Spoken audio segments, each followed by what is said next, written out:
accomplish this goal of getting to the finals of the section now. But remember that Cervantes had to beat the defending state champion Israel Saavedra in the quarterfinals to get here. He had pinned him, which is an amazing thing because you and I saw Saavedra last year wrestle fabulously, and we expected him to wrestle four times in the finals. Well, Modesto Saavedra was number 2 in the nation coming in, but I think that this matchup just goes to demonstrate the competitive balance here in California, and that in a weight class it seemed like a certainty anything's possible. Well, Vacaville is another one of those teams that has a long tradition of wrestling. Hernandez is a very tough kid, but both of these guys had tough, close matches in the semifinals to get here. Cervantes is a 3-time section champion, has been to the state 3 times, has never placed before. They are being very cautious, and right at the edge of the mat, they're going to be pushed out. They're coming back to the middle. So. Still scoreless, just 11 seconds remaining. We'll see a lot of underclassmen tonight, both though 18 years of age, seniors. Well, one of the interesting things about what's going on here is that we're starting at 126 pounds tonight. The CIF, for the first time ever, has broken up the order of the weights in order to showcase the Valencias at the end. So we're starting at 126 pounds. It's 0-0 at the end of the first period. As a television commentator, I would think you enjoy it. But as a coach, how do you feel about moving the order around? Does that, mess with the way your wrestlers would prepare? Well, it goes against my logic, Danny. But we are in different roles tonight. I'm here with Time Warner Cable to bring you the finals of the state championship. And again, we talked about it earlier, this is the toughest high school state championship in the country. It started 4 weeks ago to qualify to get to this final. It is the largest state with the most wrestlers. It's an amazing thing. These 2 guys are going to be very cautious, I think. Cervantes is a tough guy. Hernandez is a tough guy. We'll see how it goes. Got the escape. Cervantes got the escape. And we'll go from there. But snap down. Back on their feet. Hand fighting, trying to get position. No one willing to take a gamble early on here, partially, I would think, because it is the opening bout of the evening here at 126 pounds. Well, I think they all get pretty conservative in the finals of the state, and that's what's happening here. They're being very cautious. These guys are evenly matched, looking for an opening, moving, trying to get something established. Hernandez has a nice underhook with his head on the right side. He's battling, looking for a hip block, hand fighting, head control, head position, and here we are at the edge of the mat again. So when they start moving to the edge of the mat, you know that they're not really going to take any chances. 38 seconds remaining now in the second round. The De La Salle Spartan leading. How is the room at De La Salle? Mark Halverson has built a great program there. They actually had, in their league final, they had 12 guys in the finals and 12 champions. So wow, that's an exceptional figure, isn't it? 12 out of the 14. Yep. Pretty amazing. So they're the power in our section. They ran away with the North Coast section title this year and had many, many wrestlers all through there. They qualified a number of kids, too.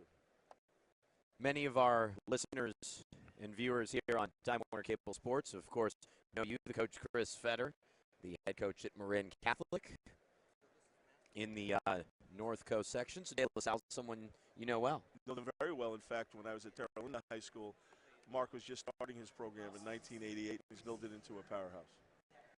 Talk about, some of the leading coaches that we'll hear from throughout the night at the State Wrestling Championships. I know Halverson is obviously one of the popular names. Well, let's talk about the Vacaville coach, Clint Birch. He's been very successful, has had a number of state champions, and a power in the Sac Joaquin section, so which has great wrestling. The Sacramento schools wrestle really well. All the Valley schools wrestle well. This is a very competitive section, and they develop some great kids, and Coach Birch has done a great job there. These are the only 2 wrestlers from their respective schools in the finals tonight, and we are headed to the third and final period in this bout. 1-0.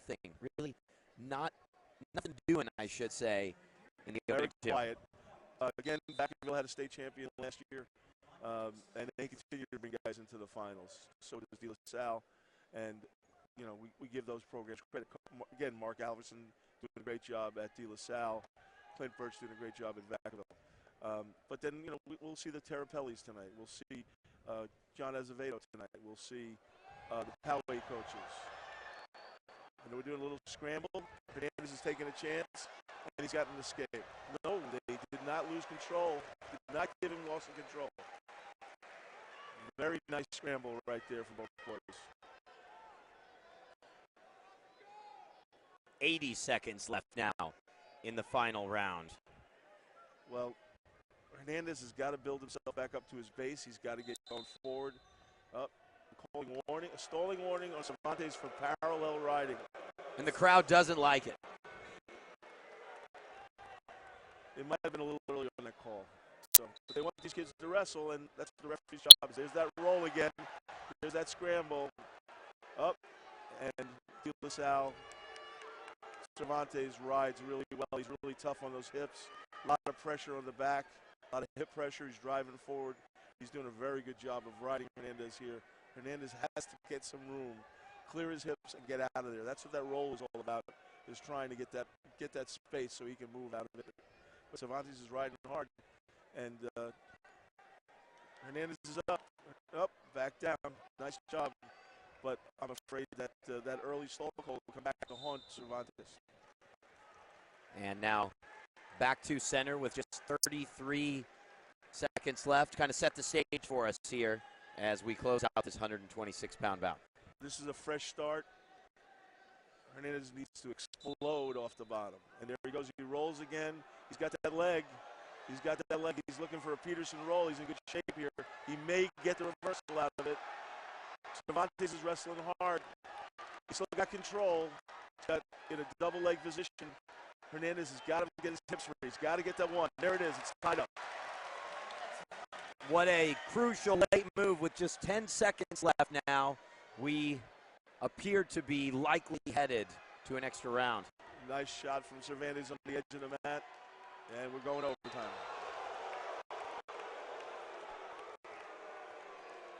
Our first bout of the evening here at the state championships, and we couldn't finish it in 6. Well, extra time wrestling, bonus points, more excitement, more drama.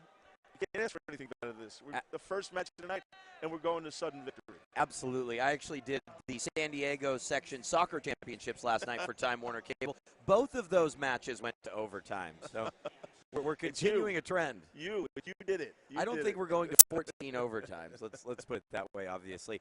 Again, the order is different. 132 coming up next. Take us through as there's a brief injury timeout, kind of what we saw in that third round.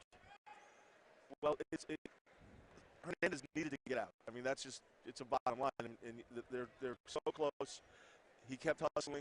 He kept working for it. And now we got it out. And now we're going back to the middle of the mat. And here comes sudden victory.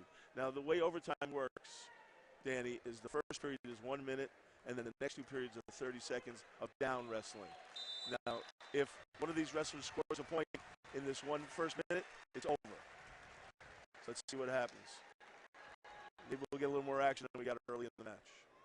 A shot from Hernandez, in deep, and he's got it. 2 points. Hernandez is your state champion. And that is that, a 2-point takedown and a sudden victory, 17 seconds in. Hernandez coming from behind to earn the late point in the third round and then going on and claiming the state championship. Cervantes opened up, and it looked like Hernandez got a really nice second shot, reshot, got it deep on it, and got the takedown. Good job from Hernandez. And look at that, fantastic sportsmanship, really. Yes. Between the two. How do you do it? Great. All right. We'll have to bear with us, sports fans, because he has developed this program into the Southern Section champion, and Julian Flores is one of his stars. Why San Marino? He is sort of a coach at the high school level with the golden touch. Why do you think he went to San Marino? Well, I think that it's part of a triumvirate from the Titan Mercury Wrestling Club and Beat the Streets. Andy Barth is the supporter of all three of these programs. Andy is a hedge fund operator and very generously supporting wrestling. Now, Beat the Streets, you know, is a middle school wrestling program to help kids learn how to deal with life with the aspects of using wrestling as a form. Beat the Streets was started in New York City about 2005 by an old friend and coach of mine, Al Bevilacqua. And you are the director in San Francisco. I am the director of Beat the Street San Francisco Bay Area. It's Flores against Enriquez. Enriquez is the red bands, Flores is the green. Enriquez top ranked in the state, 45-2. The NFHS freshman national champion. And once again, we're jockeying for position, moving around, moving their hands, hand fighting, closing the gap. Little drag, trying to soften them up.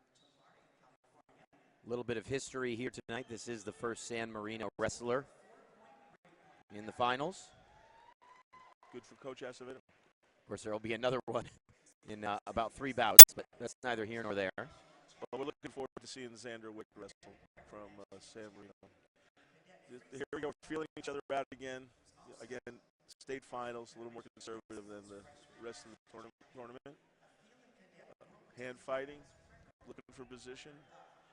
The goal is to get an angle that you can shoot a takedown on it and get control of your opponent. It's the first time these two guys have wrestled. A front headlock from Flores, very strong. Both these guys very fit. Pushing them out of bounds. Okay. Enriquez has performed in this tournament before at this weight class. A year ago, he finished 4th. Now looking to rise up the podium. Well, he's not going to finish anything less than 2nd. He's in the finals, which says a lot for him. These guys work so hard to get here. It's pretty impressive how fit they are and the skills that they use to get here. I like what Flores has done in this tournament. He's done a very good job.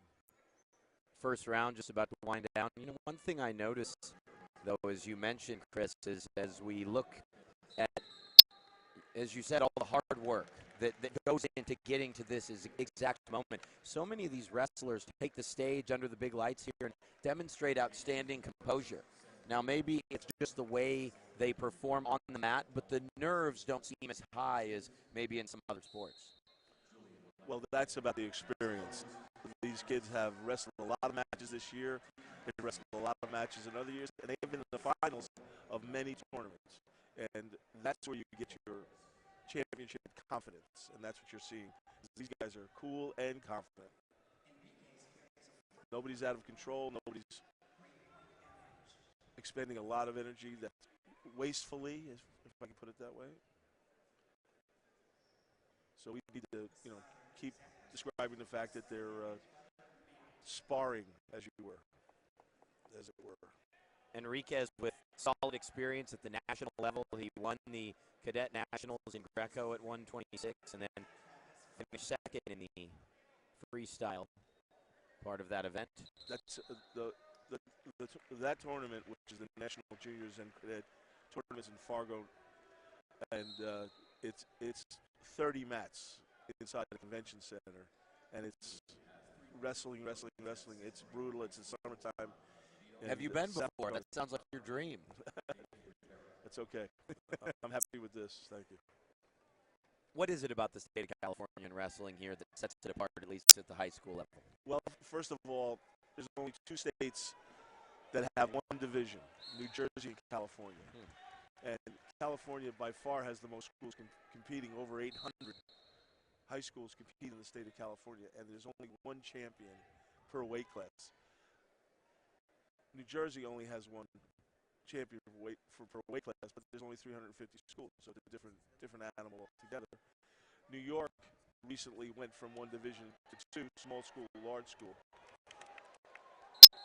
But most of the other schools have multiple divisions. So that's really the biggest thing is the size of the state, the size of the tournament, and the fact that there's only one champion. Only one champion at 132 pounds, and at the moment Enriquez in control. But again, both wrestlers really hesitant to take a gamble. Open up. We call it opening up, and neither one is doing that. So we finished 2 periods, and there's only 1 point been scored. And we'll see what happens. The next Flores is, I'm sure, going to take the bottom position as his choice in order to even this thing up at 1 each, and then we'll go. Good chance that we will go to overtime. A wrestler like Enriquez, 132 pounds, just a sophomore. Where do you think he goes in the next couple years in terms of weight class, especially if he does win tonight? Well, you know, it's hard for me to judge that anymore after what happened with the Valencia brothers. Of course. But I don't expect him to grow a lot. Nice mat return from Enriquez. He's trying to ride him hard, putting a lot of pressure on him, riding that ankle. Flores needs to move off the bottom, clear his hips, get himself some space to move in, and he's holding a very strong position. He's not letting Enriquez control him. He's on his feet. Enriquez is going to try to drive him out of bounds, and he does. Very conservative, very controlled wrestling. We'll see if Flores explodes off the bottom. That's what we call it, reacting to the whistle. Looking at the referee, making sure you react to it. He's up. He's up. He's got good hand control, and he's out. Wow, and there you are. 1-1 between Enriquez and Flores. Less than 80 seconds to go in the 3rd round. And how does one try to make a late push and close this out? Well, it's almost an identical match to the 126 round match. So they're looking for angles. They're looking to hand fight. They're looking for a guy to make them false step. And hopefully they're going to change levels and penetrate. But, you know, the feinting, they're moving, they're not even touching each other. Basically, there's some hand fighting, but it's, you know, they're looking for that space and they're working toward the edge. I don't have a great angle, so I can't see it from above. But if we get a better look at that mat from the top camera, we can see what's going on there. There you go. We stay with this camera. We can see how they work the edge of the mat. That's what it's called, working the edge. Feinting, both guys. Drop steps.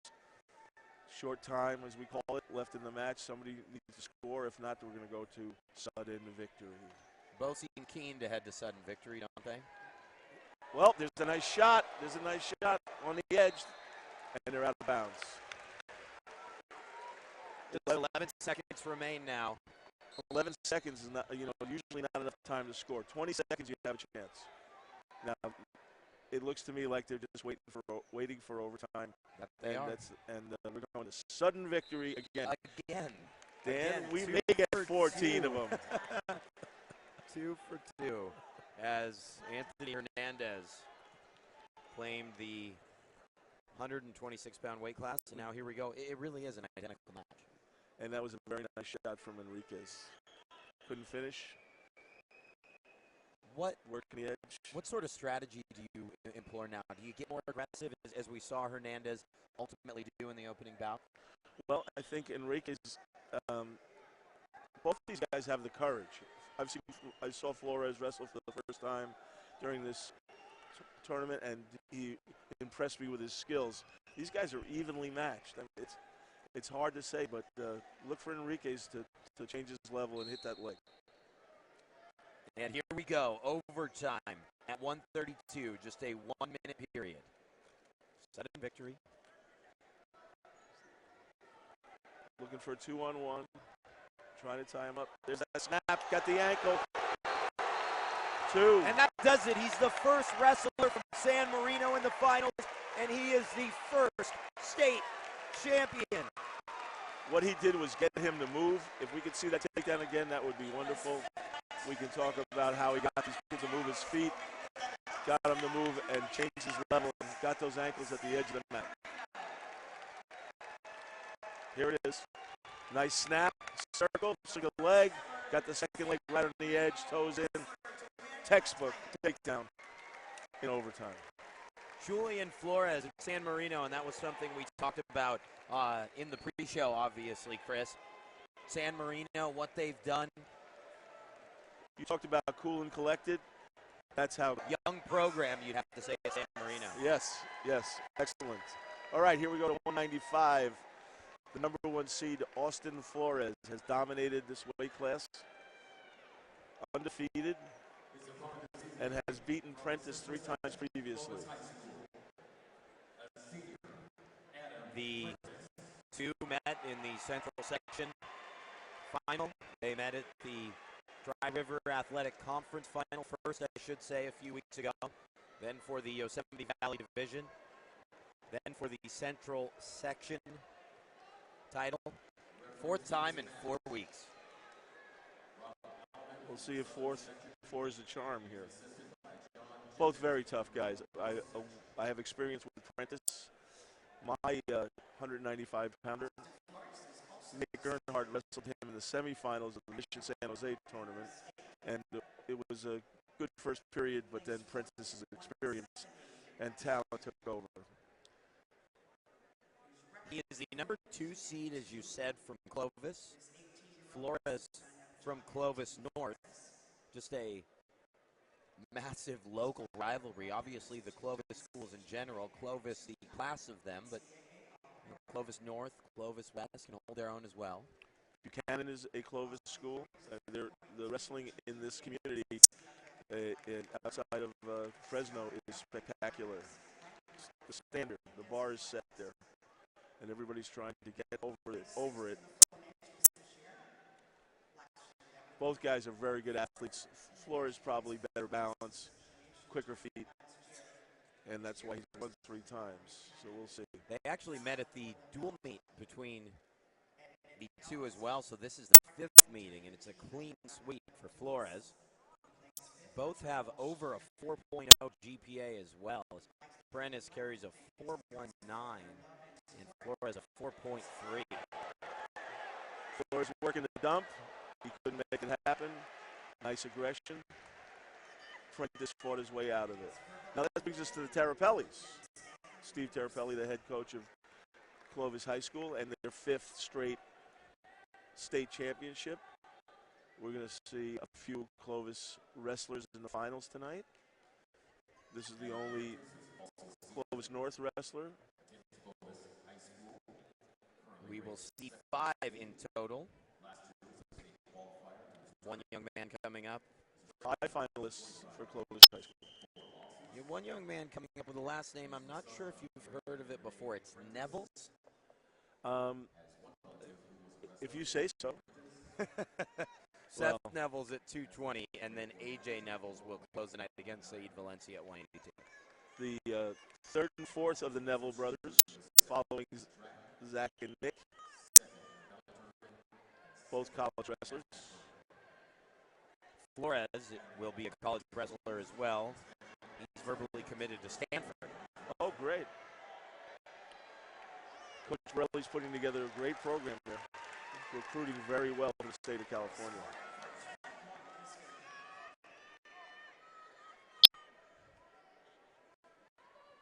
Flores got his escape. And Flores does lead 1-0. Confirmation there.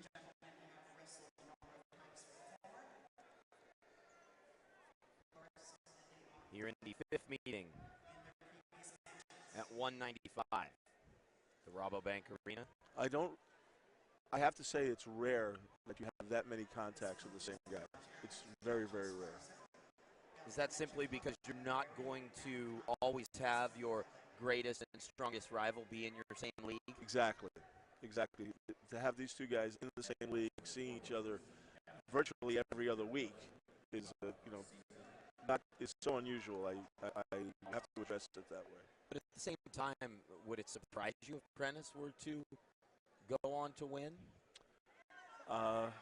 It wouldn't surprise me, but I'm not betting on it. Yeah. No.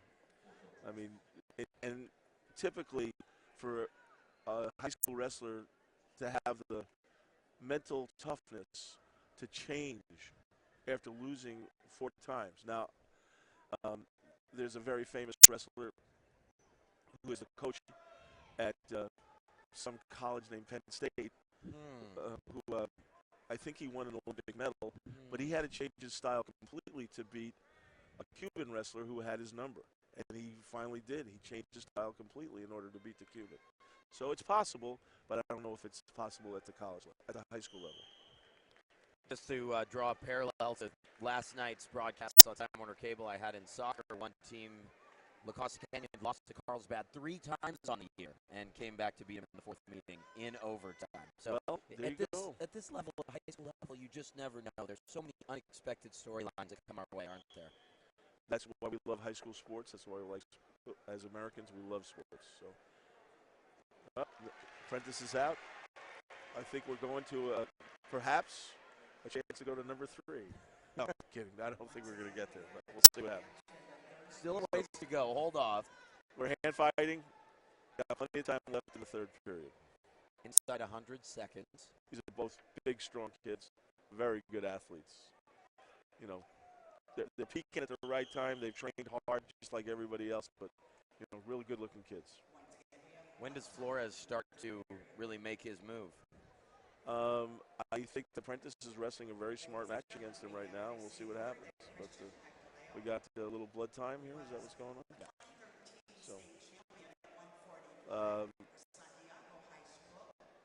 one of the matchups we talked about at the top of the show coming up next, Colt Doyle and Lorenzo de la Riva. Okay, we got action, live action again. Prentice does have a really nice single leg shot to his opponent's left leg if he can set it up. It's something that that Clovis works on. It's one of their signature moves. He'll move him. He'll try to move his opponent's feet and get him to step. Yep. When he gets him to step like that, then he'll be able to drop in on that leg. And Clovis does it on every level. And famously, Nick Neville's probably one of the most athletic heavyweights. There it is. There's a shot, and he's got the leg. He does. That's what they do.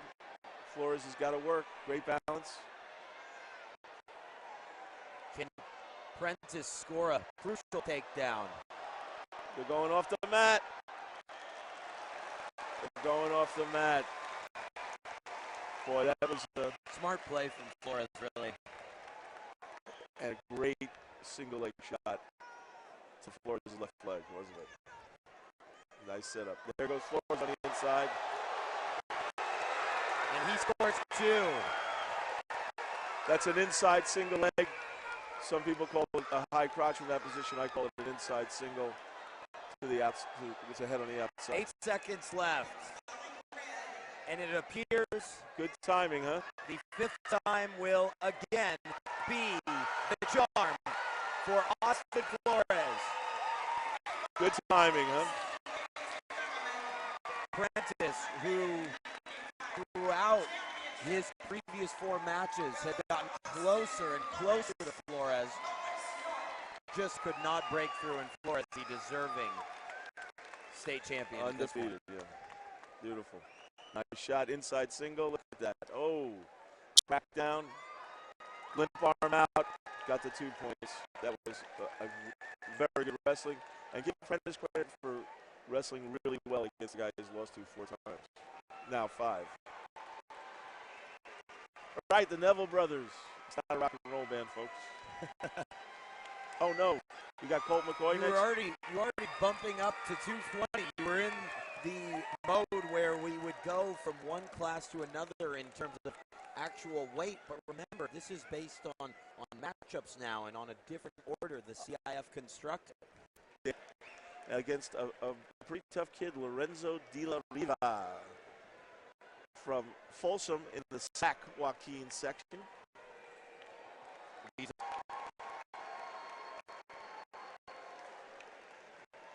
Colt Doyle from Poway. He's got the old school Dan Gables on. He's ready to rock. Doyle comes from an outstanding wrestling pedigree. When he was asked, tell us about your relatives that wrestled, he said the whole family has.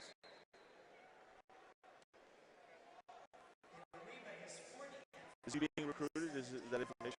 You know, I don't have that information, Coach, but I will surely get our research department on it. I imagine that he is.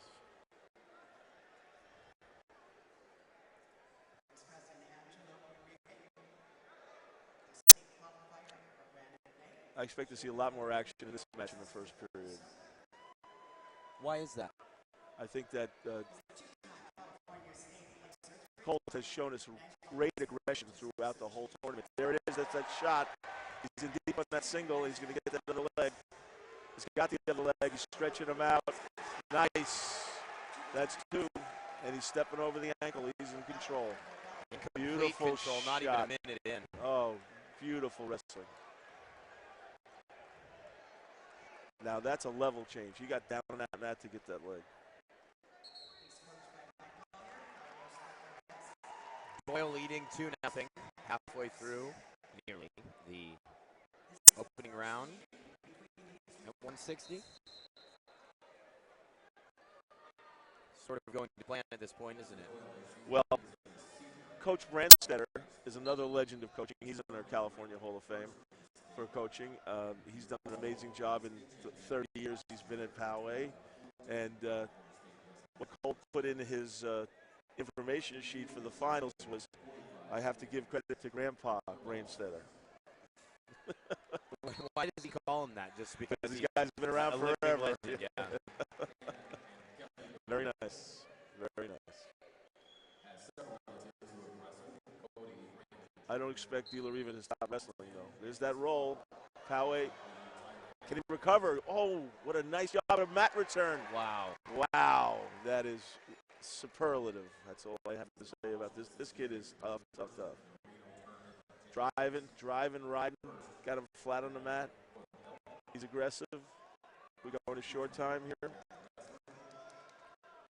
Less than 20 seconds in the match.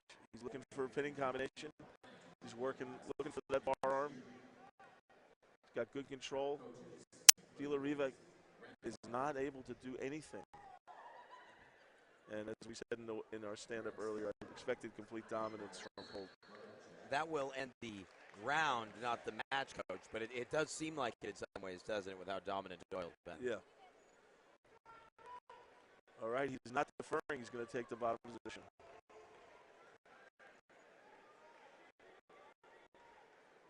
I like that in a wrestler. Because Go he right can after it. escape? Goes right after it, yeah. He's not playing games with this guy. He's going to wrestle with him. You got to love that.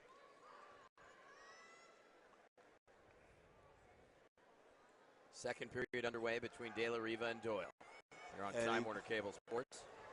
Oh, that's interesting. That was interesting. He did a leg scissors on Doyle's arm, and it didn't pay off. 4-0 now. Doyle leads. And Doyle is putting a lot of pressure on him. He's using that,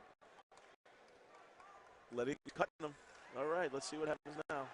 De La Riva's got to open up in order to go. It's 4-1.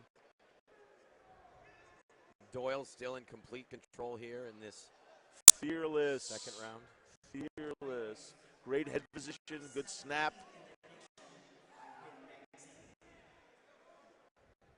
Demonstrating strength and flexibility.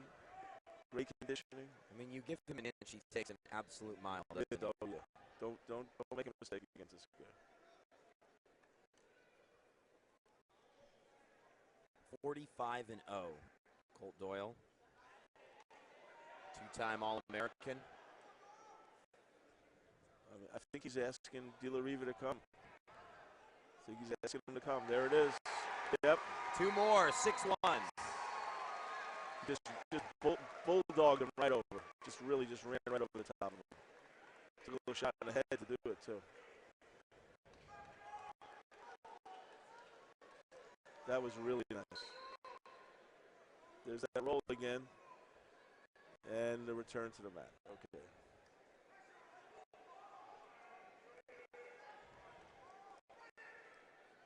He almost inverted his right leg there.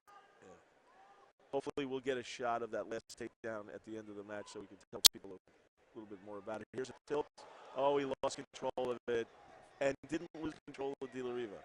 That is amazing. That is amazing. Fearless. Talk about confidence. This is crazy. That will end the round. He just took a stalling warning. Doyle took a stalling warning for holding on to De La Riva's ankle too long, and that's legitimate.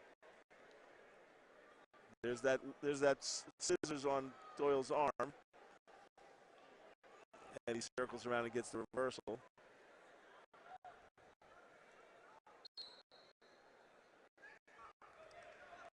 Cuts him again. Here we go. 6-2. In on the shot. There's the leg. It's cracking down. Posting it. Cracking down. Working it. Up. He's up in an Iranian position. Looking to step through that ankle and finish the takedown. And it looks like he's going to do that. Do just that. He's got to pop his head down there in order to score. But he's going to stretch him out. Here comes his head. Here comes his head.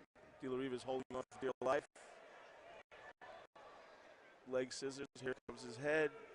Here comes his out. It's out. It's out. Cracking down. Finishing. That's 2. And he's almost got him on his back. 8-2 now. Should be mostly academic from here for Colt Doyle. Oh. A commanding performance, Dan. Commanding. There's that crab ride. There's a reversal. Little sloppy from Colt. Little he sloppy. Was listening to us. Little sloppy. You know. De La Riva was looking for a cradle in order to get Doyle on his back and maybe get the upset. 8-4 now. 35 seconds. Oh, reversal. And De La Riva's on his back. Oh, didn't get it. And 2 for the back points. Yep, 10-4 now at this point, and Doyle just 12. On cruise control. 12, pardon me. He got the reversal and the near fall. The 2-point near fall. Short time. He may cut him. End up on his feet. Well. Nothing to lose. He does. Cuts him. Colt Doyle, the back-to-back state champion from Poway. The Poway fan base, obviously, here en masse as they celebrate their first state championship of the night. They'll have a chance at another coming up at 145. Nice reversal, gets him on his back, gets the 2 there. He held him long enough. The backflip from Colt McCoy. Colt Doyle does it again back-to-back. Colt Doyle, right? Colt McCoy. That's a football player, right? Sport. Yeah. I'm the one that's supposed to make those mistakes, not you. Now we will move to 220. Now we will see one of the Neville's brothers. Right when you say Neville brothers, going toward the band here. Here's your backflip. Yes. He could have stuck the landing a little bit better. Yeah, well, he's a wrestler. Yeah, let's talk about the Nevilles. Let's talk about the Nevilles. What is there not to say about the Nevilles? Look at Seth. He's 43-0. And he's a freshman following in the footsteps of Nick Nevilles, the 3-time state California heavyweight champion.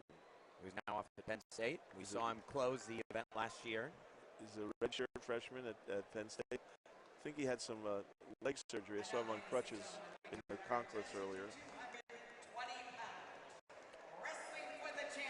Flew back to see his brother in this, you think? Oh, yeah, definitely came back to see the state championships. That's a tight family. You have 4 outstanding Nevilles brothers wrestling. Here is Bevan Brandt from Bullard High School. Won by fall and won 5-0. And those are the only 2 matches he's lost. Are to the Neville, or to Seth.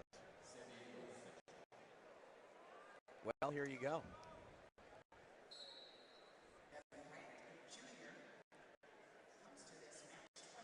Bevan Brandt.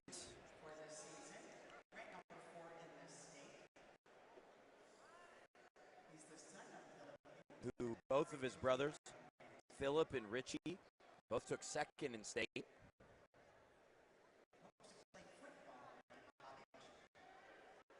Football player as well from Bullard.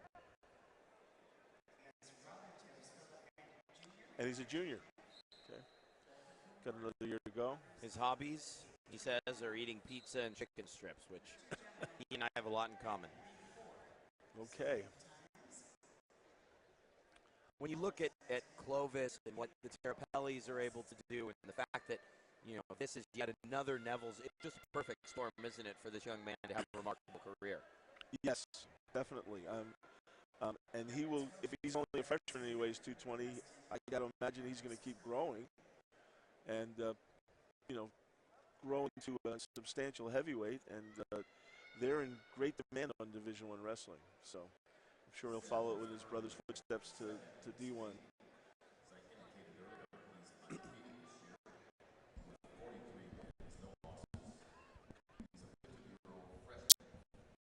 Neither wrestler really stepping forward here at 220 in this first round.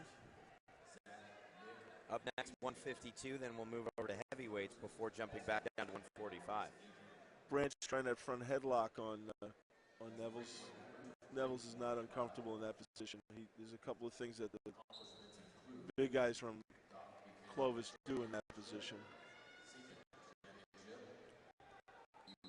Just 18 seconds remaining now in the first round. I would say that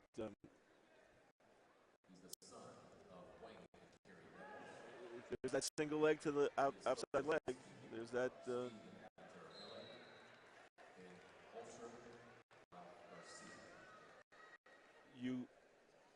ubiquitous single to the left leg from Clovis. Ubiquitous. Here we go to the second round. It's my understanding that Seth Neville's would be the first freshman to ever win at 220. Is that correct? I would think. I would believe that. I don't know that for a fact, but I do believe now, his brother did win at heavyweight levels.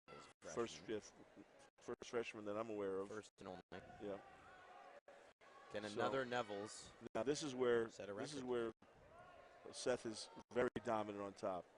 He's, you know, looking for a pinning combination. He's got that bar arm. Another move that the Terrapellis stress, these bar arms and hammer locks. Get a fresh start. Just suffocating, isn't it?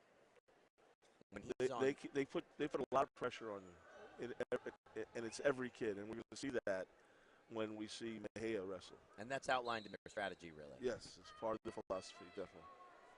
There's that rolled wrist. He's looking for that pressure. Really suffocating, as you said, Grant, not giving him any room to move, looking for that hammer lock. And he's got him up on his hip. He's looking to turn him. He's got that bar. And he's turned him. Little snake. He's got him in trouble, serious trouble. That's what he was looking for, and there's the pin. There is the pin. And history for another Neville's, as Freshman. Seth is the state champion at 220. He is the only 13th freshman state champion ever, Seth Neville's. A special family and an outstanding young wrestler. They are creating a legend in wrestling in California, the Nevilles. It's the dynasty. Amazing. Flipped him right over, went for the snake, got him. Done. All right, big boy. You know who I'd love to talk to? Carrie Neville's. I'd like to talk to the mom of these boys and see what she says about looking for position, footwork, a lot of movement. This will slow down a little bit as we go along. Justin Thomas, whose hometown is Huntington Beach, goes to San Diego.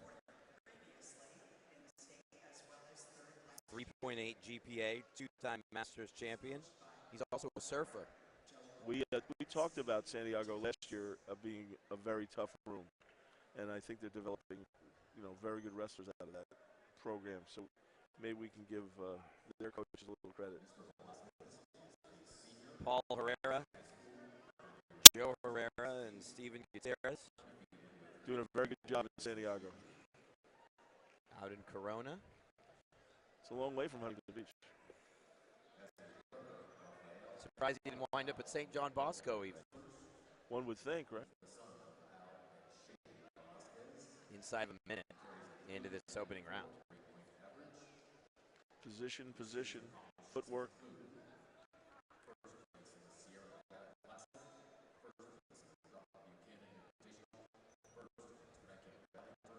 Great body of work from Velasquez this year. Ponderosa has a tremendous program as well. So let's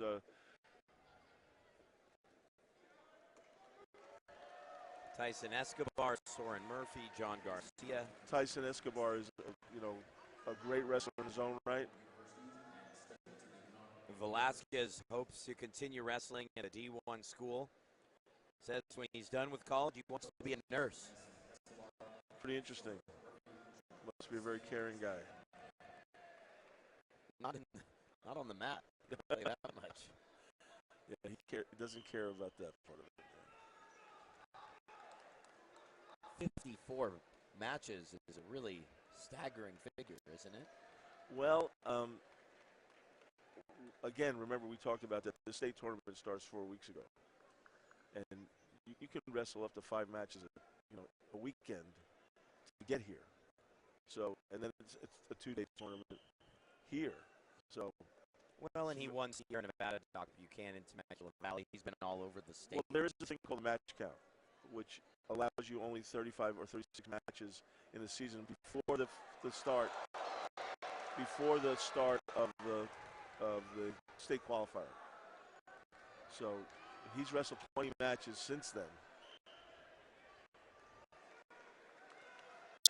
And that was very aggressive. No points awarded though, why not? Didn't hold him there. Picked him up off the mat, dumped him to his back, and he rolled right through. There was no count. You need a minimum of a 2 count in order to get any points at all. Sure. Velasquez still unable to seize a quantitative advantage, even though, as we watch, he's obviously been the dominant force in this 152-pound match.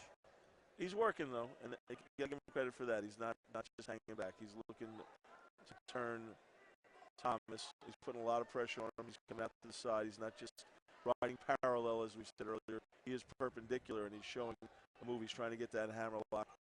He's got 2 hands on the wrist. He's trying to dig it, what we call digging it out, and trying to put it up on his back and working it from there. So I'm thinking that we might get a stalling call on Thomas pretty soon here. He's got his head down on the mat, and he's not doing anything to get out. He's just being safe, if you will.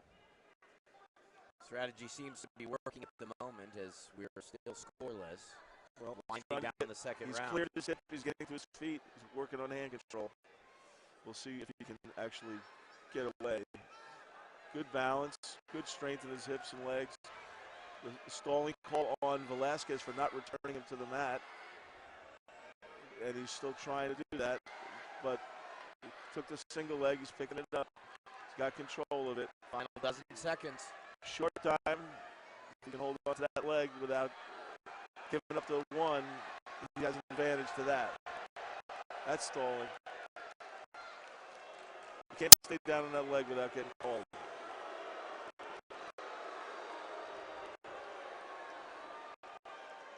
And now we move over to the third. Velasquez will start on the mat. Again, 54-0. Simply wants to make it 55. Shows him down. He's up on his feet very quickly and released. Now it's going to get interesting. Thomas has to come after him.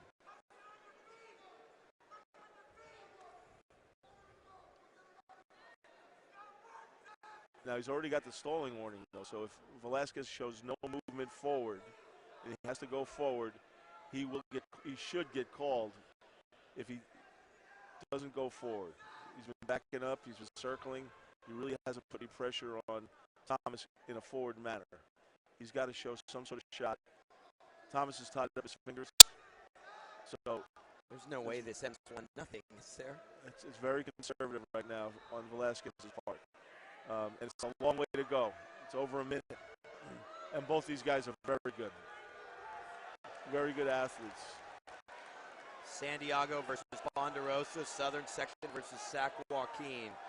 The unbeaten Velasquez trying to cap a remarkable season. It's 1-1. He gave him the stall. Now it's tied up 10. 50 seconds left in the match, and it's tied. We may get our next overtime here. The state title on the line at 152. Heavyweights are next. But could we have our third overtime of the night? Velasquez took a shot. 30 seconds left in the match. In regulation time. Hand control, fighting for position. Not really, nothing open here. Nobody's opening up. Hold the stalemate, got him restarted. That's good. That was a good call from that official. 16 seconds. Who's going to close the gap and take a shot? I think we're going to overtime, buddy. Would appear so. A little surprised Velasquez closed down that way. All right. Sudden victory. Sudden Number victory 3. with the heavyweights next, followed by 145s and then 113s. And here we go, sudden victory. Got some more movement out of Velasquez. Tying up the hands. Somebody's got to do something. I think that statement kind of sums up the entire match. Nobody's opened up. Nobody's taking a shot, taking a chance. In on the leg. Oh, nice counter. Nice counter from San Diego. Out of it. Good hips and feet from Velasquez. That's why he's undefeated. Tough to take down. Now he's looking for the referee to help him. Don't do that.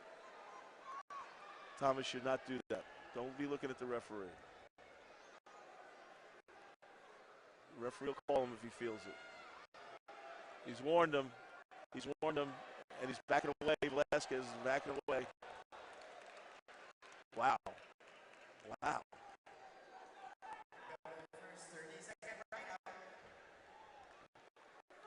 Well, this is the first time we've gone to ride-outs, Dan.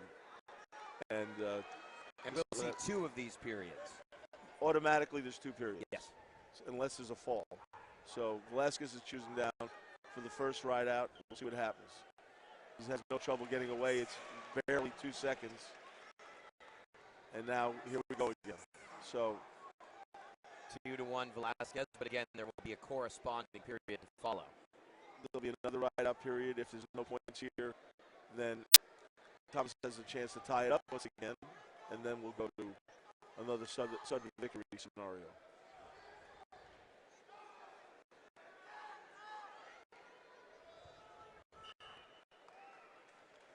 That was quick. End of the period. Thomas is going down. Should it be easy for him to escape here and level it? It wasn't easy before. And if Velasquez gives him a hard ride, he's going to win 2-1. So just need to hold on for dear life, really, for the next 30 seconds. Well, he needs to be more aggressive than dear life. He needs to really stay on his hips and put a lot of pressure on him. He's already let Thomas get to his feet.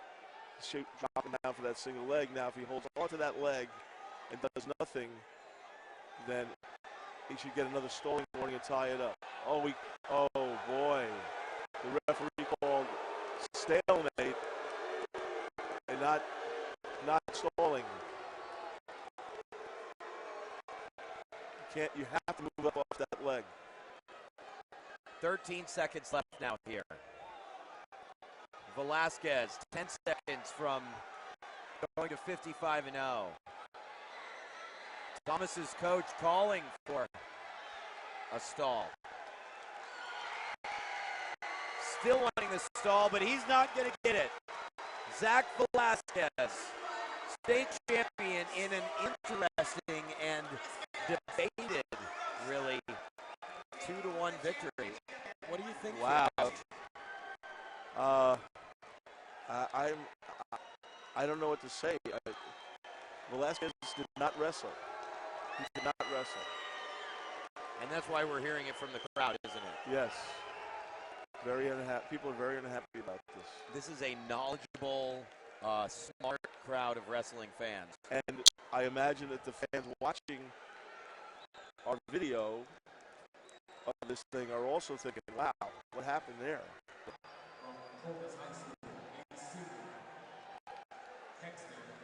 Here is Jose Alvarez. That's a big boy. These are both big boys. Hexton Coronado from Clovis. We have another Clovis wrestler in the finals. Wearing the black singlet.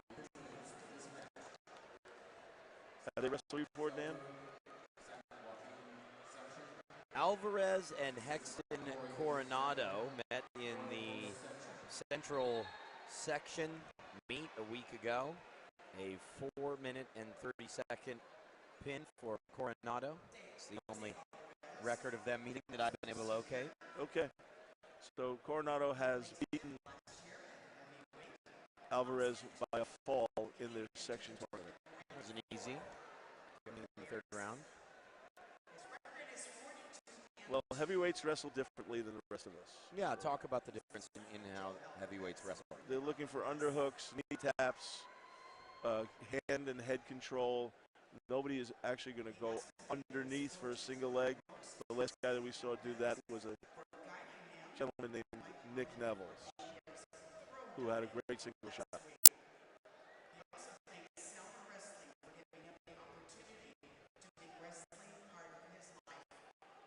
A lot of hand fighting, a lot of pulling on the head.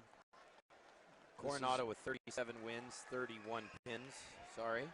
Okay. No, this is what heavyweights do. He's got the single. He's not going to get that. Just couldn't get there. Little snatch, pull the head down, little snatch single that heavyweights do. Trying to pull that leg out. This is your very typical big boy wrestling. He's got a little underhook. He's got the head down. He's trying to get his hips underneath. He got the single again. Met him out of bounds. Oh. Alvarez nearly going all the way off of the stage as boos ring around the arena. Looks like Alvarez is all right, but he was driven all the way to the end, well off. I will say that wrestling is not for the weak of heart. Not in the state finals, anyway. The physical and mental toughness that the wrestlers display, and you see it every day, really. Something remarkable. And I'm sure that Terrapelli's coach mental toughness. I'm sure Azevedo coaches mental toughness. I'm sure that Brandstetter coaches mental toughness. How do you coach something like that? It's a clearing of the mind. It's a decision that a kid has to make to be tough and not give up. I once had T-shirts made for our kids that had "Nobody quits" on the back of them. You know, it's about instilling that attitude that you're not going to give up, you're not going to quit. As we move to the second round, we are sure no one will quit here. And we started on our feet for the second round. That was the choice. And we're digging for underhooks. There's a headlock. Can Alvarez make this work? Got a little underhook headlock. Can he make it work? Doesn't look like it. He's going to have to bring his hips. And that isn't happening. Alvarez came in as the 4th seed, 5th in this weight class a year ago. Playing drums is his favorite hobby. Looking to avoid a little whiplash, dare I say. Wow. Coronado isn't doing very much either. So I mean, Alvarez is really bringing the match. Coronado's just kind of hanging back and waiting. And I give Alvarez credit. He wants to win this thing. He's going after it. Again, Coronado came in as the favorite between these two. Slipped off the headlock. That's 2. Alvarez being rewarded for his aggressive approach. Coronado tried a head and arm. and slipped off of it. Alvarez used his balance to get behind. Pretty good.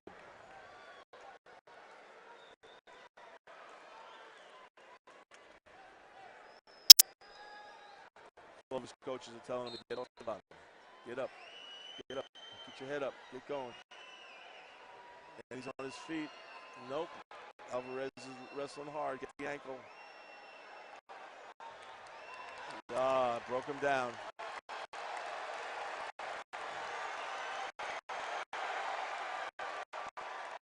Alvarez is being very aggressive. This is good wrestling. He is, and that's a fine example after the match we just completed, really, to see Alvarez just putting it all out there, taking some chances. It is a dramatic contrast to that last match. And these are big guys, you know. Up, he made a mistake. Made a mistake. Made a mistake. Took his weight off of him. 1 point for the escape for in short time. Coronado. Made a mistake. And here we go. Coronado's going to take down. Alvarez needs to hold him. Up next, Tovar. See, that was slipped right off of that headlock. It was a counter. And spun around behind him. Alvarez is wrestled a very good match. Can he keep Coronado down? That's the important part. He's got to break him back down. Keep his weight on him. There's that cradle. He's got it locked up. Got it locked up. He's going to slip off it, though. He's going to slip off it. Is he going to make it work? Can Alvarez hold here? He's got to squeeze that thing. No, he's not. He slipped off it. He slipped off it. Another mistake. Another mistake. Another mistake. And Coronado's going to finish this thing. Oh, no. He didn't. Reversal in 3. He did come away with 2 points to take the advantage. It's now 6-2. He got a 5-point move. Coronado in complete control. Alvarez, what a third period from Coronado. Alvarez had a very tight cradle, and he went over the top of it and slipped off. You know, I give him credit for being aggressive. You know, you're winning the match. You don't want to take a chance like that. Credit for aggression.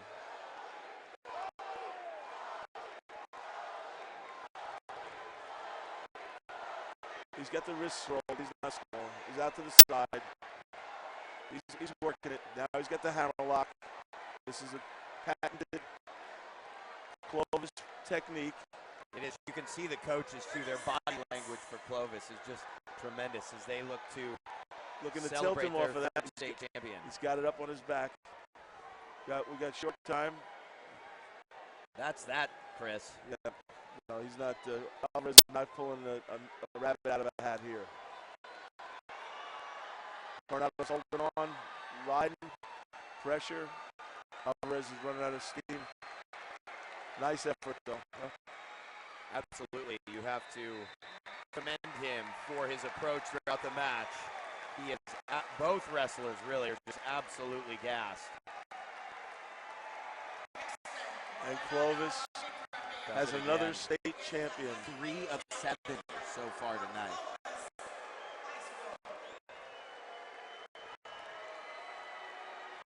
Clovis is 3 for 3, obviously.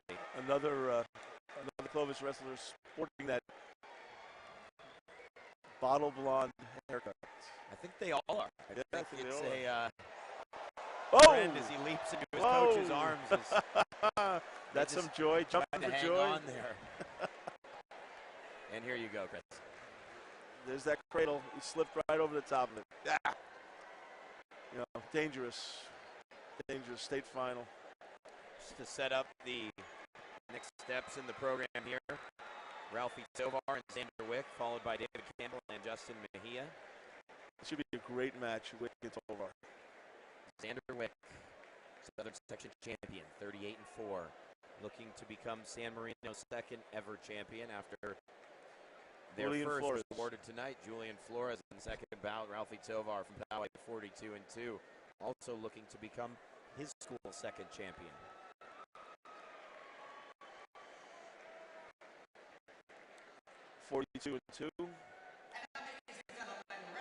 38-4.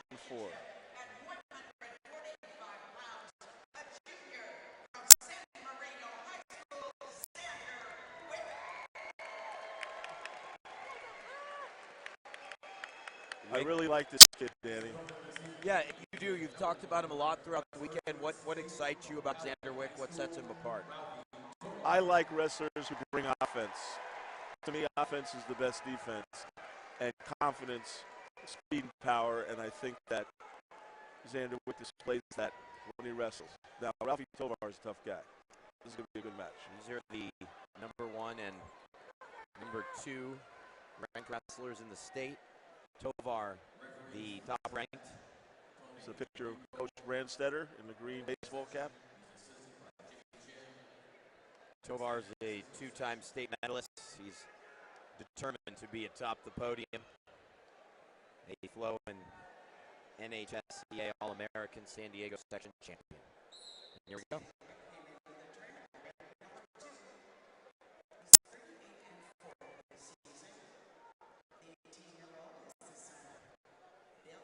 Tovar's working the head, trying to get control of it.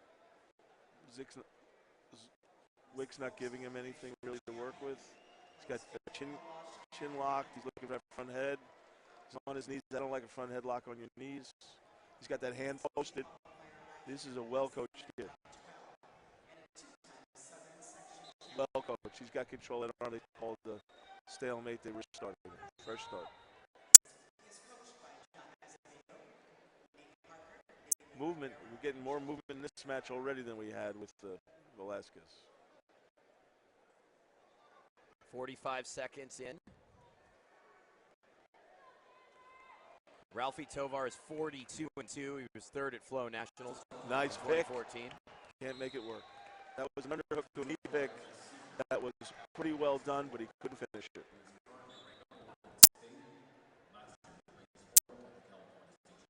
And I like that move a lot. Another staple technique of Clovis High School, but they're not wrestling in this match. These two did meet in Temecula. Tovar winning that 3-1. Close match. Jeremy Thomas defeated in the semifinal. They have a common opponent? No. Tovar beat Thomas. Right? Exactly. Yeah, that was a nice takedown off a single leg. 2-0 in the opening round. Less than 30 seconds left. Let's see if we can get something going here. He needs a score before the period ends. He's got to get going. Typically, the wrestler who scores the first takedown often wins. So, 10 seconds and Wick has got to get out. Nice position for Tovar. Riding really well. 1 second. All right. 2-0. Talk to us about what you saw in that period. I saw some good movement from both guys, and Tovar had a nice single leg to the outside and made it work. Got good position, good feet and hip position on that finish. So it was good, and then he rode him really nicely. So we'll see what happens next here. Tovar's chosen down. He's on his feet. He's up. Wick is fighting him. They're out of bounds. Tovar obviously leading, but really no advantage here at this point for the way the match is progressing in a lot of ways. Well, that 2-point takedown is big. I think it's going to be a big thing. He did beat him just 3-1, so that is a good point in there. Only other meeting out in the and I don't foresee these guys turning each other over. So there's the escape. So 3-0.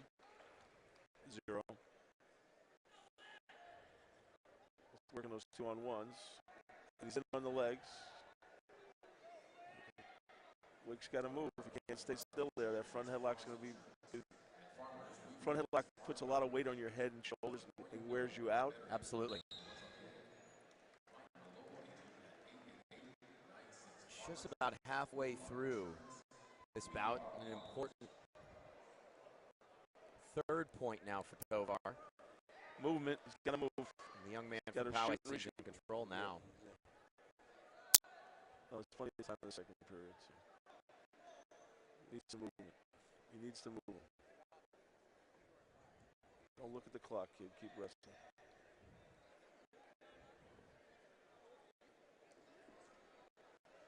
That was just a dive, and he's giving up good position to Tovar.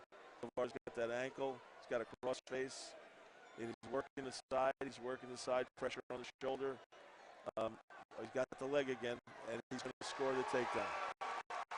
Tovar's positions are excellent. These are two very well-coached kids. Tovar 42-2, and he looks poised now. He looks like he's in control of this match. 5-0. Fifth, as I said, in 2013. Fourth in 2014. Today, it appears it will be his day. Still a lot of work. A lot of time left. But Wick is creating no movement.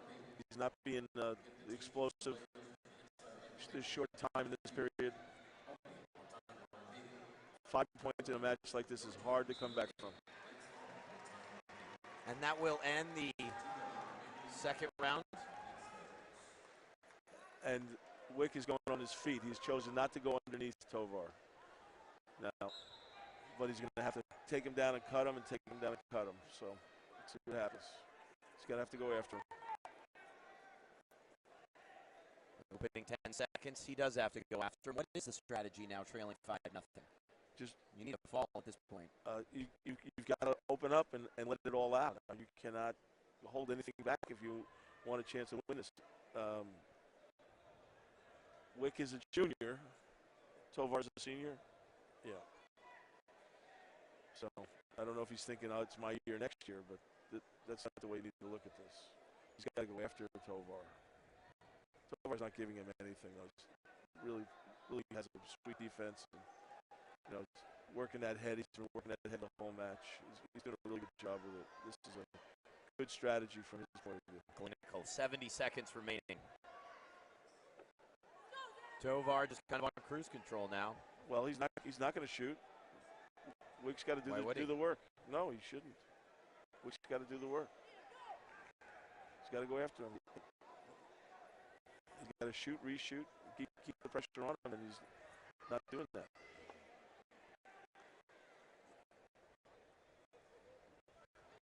There's another pair of beat-up old shoes out there.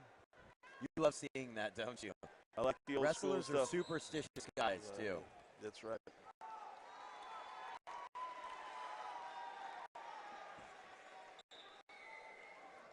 "34 seconds left in the match, and I think that we are going to crown a champion here, buddy." Looks like Ralphie Tovar will be Poway's second champ.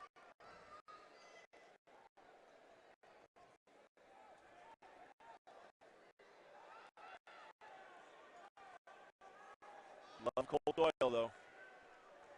Doyle was fantastic. Tovar has been so sound in this really dominant victory. I think that's a great way to put it, Danny, that Tovar was solid and sound.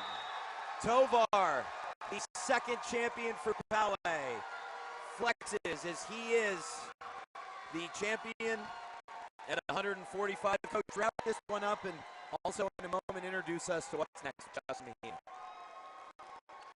Well, I really enjoyed that match, Danny. I mean, that was really solid wrestling. I expected more from Xander Wick. Didn't get it. But got to give credit to Ralphie Tovar. He really controlled that match. So pretty happy about that. Hey, for you fans out there that want to support wrestling, I want you to go to the website, the National Registry for Wrestling. You can Google that, NR4W. And sign up today. Doesn't cost anything. It shows your support of wrestling, and nobody is going to sell your name or your web address to anybody else. NR4W. So here we go with the 113-pound weight class. David Campbell from Mission Oak and Justin Mejia from Clovis. Campbell is junior. Mejia is a sophomore, won the state title last year, 43-0. I've seen him wrestle a few times this year. Very impressive. Total confidence, believes in himself. I expect it to be a pretty good match, but my sentiment is that it's going to go to Justin Mejia. And we talked about him earlier in the stand-up that this kid is a huge 113-pounder. So I guess we're waiting for them to hit the mats, and we'll see what happens here. So state championships with California. Great to have you with us here at Rabobank Arena in Bakersfield. The 2015 CIF State Boys Wrestling Championships presented by Farmers Insurance. Danny Page here with Chris Fetter. So happy you can join us on TimeWarnerCableCommunity.com. Here we go, Justin Mejia.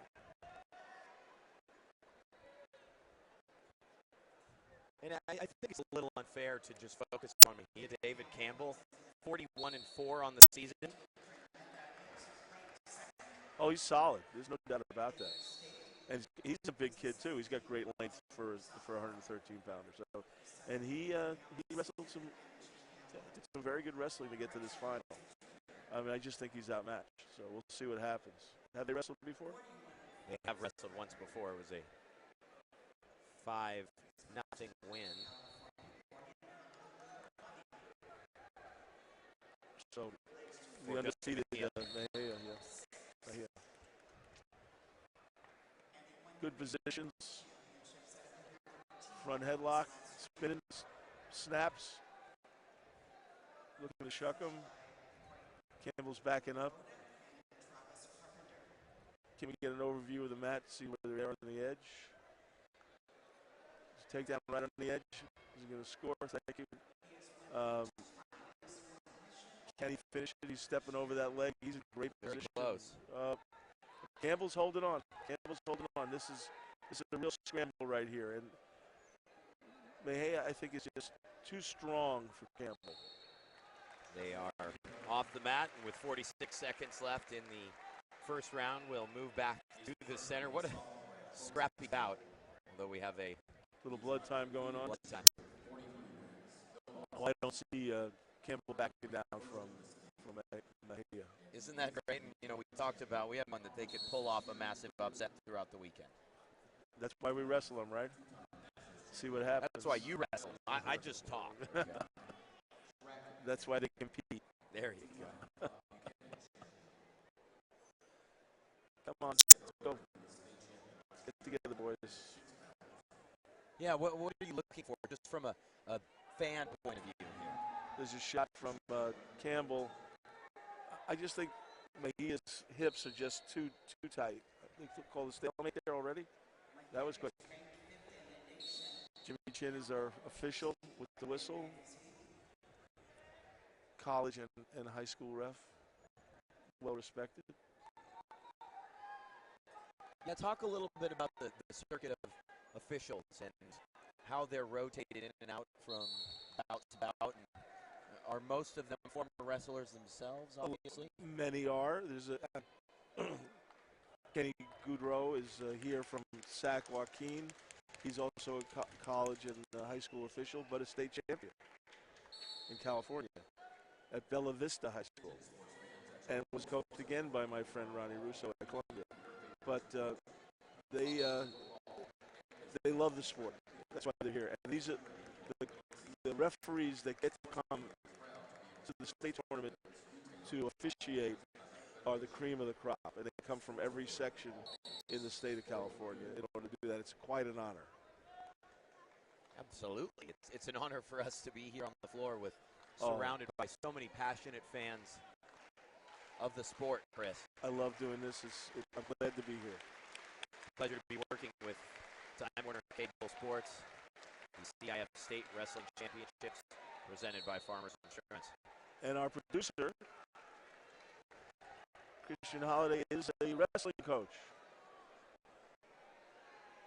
Christian Holiday, multi-talented, not only a producer extraordinaire, but a wrestling coach as well. Yes. I think everybody in the building is decades of wrestling experience, pretty much, with the exception of me. But well, thanks for letting me into your party, let's put it that way. The passion for sport, we have that. And Mejia's riding hard on Campbell. They're going out of bounds. Not a lot of action here because Mejia's controlling the match. Still nothing scored, though. I mean, Campbell still is very much in this. He's not backing down. 0-0 is, you know, and there's still a minute left in the second period. So, like we say, anything can happen. And Campbell's on his feet. He was on his feet. For a very short period of time, really. Mejia's got fantastic hips. He just, and I like to tell people, I mean, wrestling is about hips, feet, and feel. So if you have good hips, good feet, and you can feel what the other guy's doing when you're doing because you're in close contact with them, it really goes a long way in making you more successful. Now you got to get in shape and get strong too, but there's you know, it's nice if you have those feet and hips to begin with. Is that something you teach younger, more raw talents? Is that it's not about the upper body as much as it is about the hips, really, and your footwork? I am a huge proponent of lower body power and training that athlete. I use a lot of sprinting in my conditioning program. It's an anaerobic sport. It's not an aerobic sport like some people think. It's short bursts of energy. And again, you're 6 minutes, and anybody who's ever wrestled 6 minutes nonstop knows that it's a brutal experience. Exhausting. Well, looks like we're going to get a ride out from Mejia on Campbell for this whole period, and I'm sure that Justin's going to take the down position and go from there. Okay. Well, that will wrap the second period. Still scoreless. Not the dynamic effort we were, I would just say, hoping for from Mejia, but he's playing the game properly, if you will. Well, what happens is you have to sometimes wrestle the style of the guy you're wrestling. And Campbell's not opening up either. He's not giving him anything to work with. You know, one of the things that I like to teach my kids to do is to let a kid move underneath you. That'll give you an opportunity to create techniques that would score back points. You can never turn a guy over if he doesn't move. So that's why we have stalling in the sport of wrestling. So when your opponent's laying flat on his stomach and not moving, it's very difficult to do anything. We start the third with Mejia on the mat. Campbell with a half Nelson. Spiral ride. Cut him.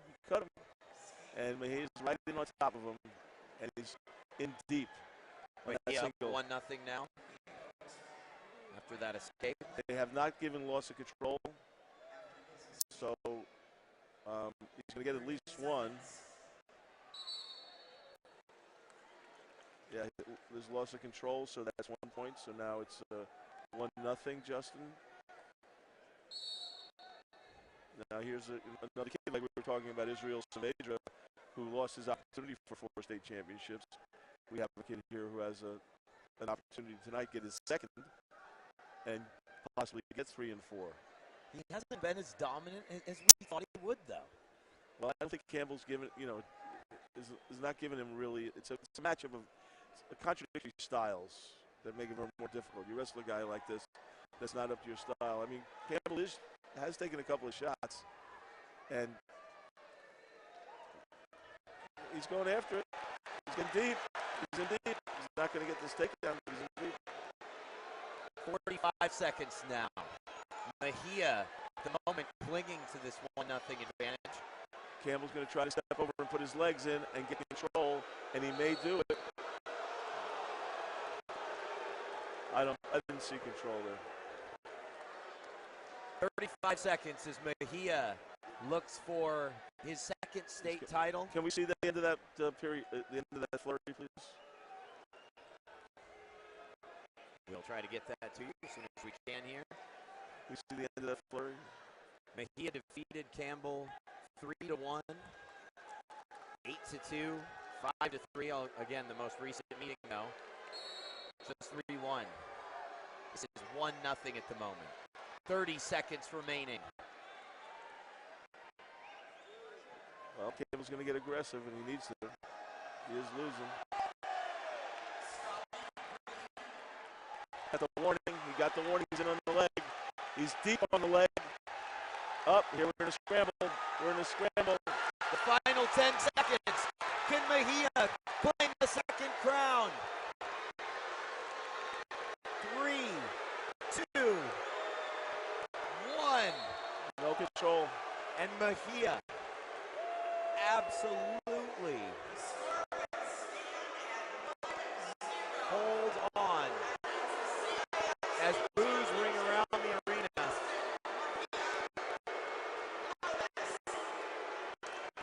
Fine work from David Campbell, but it wasn't enough to beat Justin Mejia.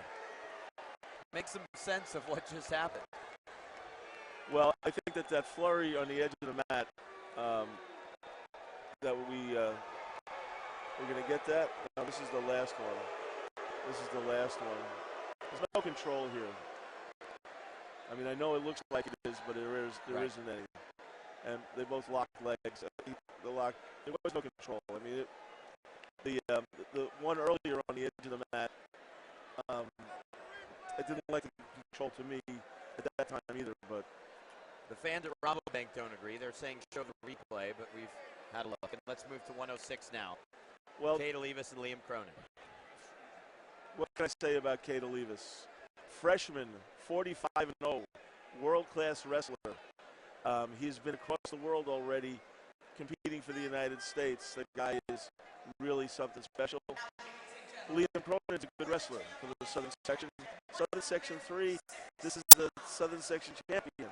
So, you know, if Cronin likes to wrestle, he'll come, I think, and we'll see some action from both guys. So hopefully we'll get some real wrestling in this match. Not that there wasn't before, but scrambling is a little different than classic technique. It's been an outstanding Liam Cronin program this weekend from Servite. Liam Cronin, as you said, from Servite, hoping to claim a championship. Champions crowned throughout March on Time Warner Cable Sports, and don't forget Time Warner Cable Sports Net is your exclusive home for the CIF State Championships. Join us March 27th to the 28th for 2 full days of high school basketball as the best in the state compete for a state title at Haas Pavilion in Berkeley, a new site. It's the 2015 CIF State Basketball Championships presented by Farmers Insurance. It's right here on Time Warner Cable Sports Net and TWCcommunity.com. And here we go. Now, I think that you have to call CADE OLIVAS a baby-faced assassin. I love it. You know, he is, so much experience in the toughest of environments wrestling, and he went right out and controlled Cronin, went right behind him with speed and power. And that's what we're looking for. You really don't have enough superlatives to describe the young man. He's a phenom, so many say. Yep. And he's working it. He's pushing pressure on him. I just think this is a mismatch, and hopefully we'll see CADE put on a show for us. So, CADE OLIVAS last year won the Youth Olympic silver medal in China. He's obviously unbeaten on the year. At the beginning of the year, he defeated Cronin in a pin in 55 seconds. He is the face of California USA Wrestling, which is our freestyling Greco component. And we recommend that all those wrestlers get a spring, go out and wrestle freestyling Greco and learn what that's about. Those are the Olympic sports, Dan. Greco-Roman wrestling is the upper body style of wrestling, and freestyle is a lot less controlled wrestling than folk style, which is what we're seeing. You can tell the fans are loving the show OLIVAS is putting on. Everyone has their cell phone lights out and going. It's a great scene here at Rabobank Arena. He's being aggressive. I want to get back to that point in a minute. Let's close out this round, though. Okay. Short time. You don't get to the finals of the state unless you're a tough guy, and Liam Cronin is a tough guy, but he's been over his head. Time and time again, he's seen CADE OLIVAS. Same result, now their 4th meeting. Obviously, what we're seeing this weekend is folk style. Talk a bit about the differences and how a great wrestler can translate from being outstanding in folk style to free and Greco. Nice scramble there. Freestyle wrestling is mostly on your feet. Okay, you take a guy down to the mat, and then you can turn him and score points. You don't have to control him by picking him up and turning him over to expose his back to the mat. With Greco-Roman wrestling, you can't attack the legs and you can't use the legs to defend yourself. And, you know, the U.S. is not the greatest Greco country, but we have a new mandate at the Olympic Training Center to develop our Greco people.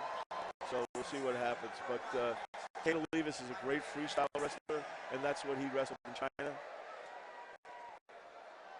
But anyway, he is the face of California USA Wrestling. Not sure if you can see it, but we have the wave going around the arena right now. You know, I've covered just about every California state championship in high school sports, and this is maybe the best crowd you're going to find anywhere.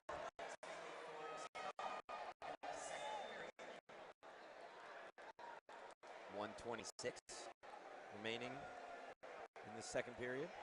This kid's so fluid, moves so well. Cuts him. Like I said, freestyle, he's on his feet.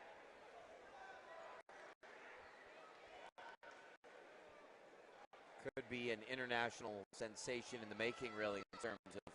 And another, let's talk about St. John Bosco for a second. There was a wrestler there named Aaron Pico who came up with the Valencia brothers and decided after the 10th grade that he didn't want to wrestle folk style anymore, and now he's on the freestyle circuit and one of our top guys in the world, and he's only 17 years old. So he was a state champion as a freshman and went to St. John Bosco.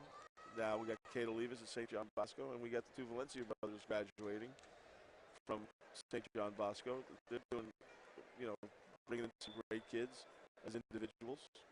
They had a couple other kids make it from the southern section to get here. Difficult being a private school and really competing in the team championship, though. You just don't have the same numbers. It's much more difficult than it used to be. There's no doubt about that. Well, you're in that situation. I am in that situation, and it is much more difficult. When I had full teams, we could compete with everybody. But now we don't have the numbers anymore. We're trying to develop our youth wrestling, but, you know, private schools are not free by any means. It's not public schools. So, but look what John Azevedo did at Calvary Chapel, built it into a state champion. And that's a private school as well. So. 8-2 OLIVAS. As this is winding down in the second round, looks like we'll have our first St. John Bosco champion of the night. And I know there's a long way to go. Yep, there's a long way to go, but I got a feeling that we're going to have three of them. You don't say. I think we're going to have three of them. Well, remember, our final bout of the night is a Valencia against the NAVONTE. That's something special. The first families of wrestling in the state of California. Really? Up next at 138, Wyatt Wyckoff and McCoy Kent. Looking followed by forward to the that local one. boy, NAVONTE DEMISON and DURBIN-LLOREN. Looking forward to that one. I love this reformatted push, though, Chris. As you know, it's all building up to these final four bouts. Yeah. Brilliant. Stick around, wrestling fans. You're going to see some great stuff.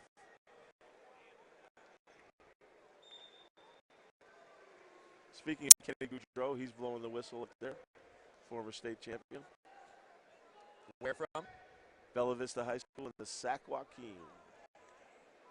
10-2 now. Got a little blood time going. Yep. So. And the amount of blood time allowed is a 5-minute aggregation right. Throughout the match. That is correct.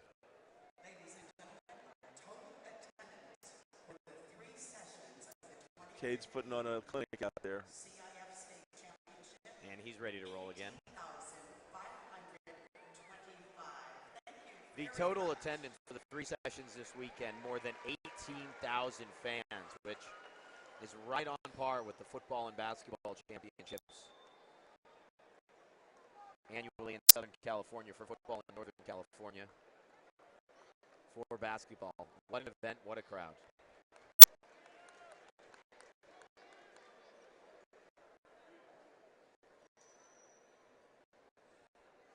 Give Liam Cronin credit for being very game. He's not backing up. He's not trying to avoid it. But what can you do in this situation? He's just right? overmatched, yeah.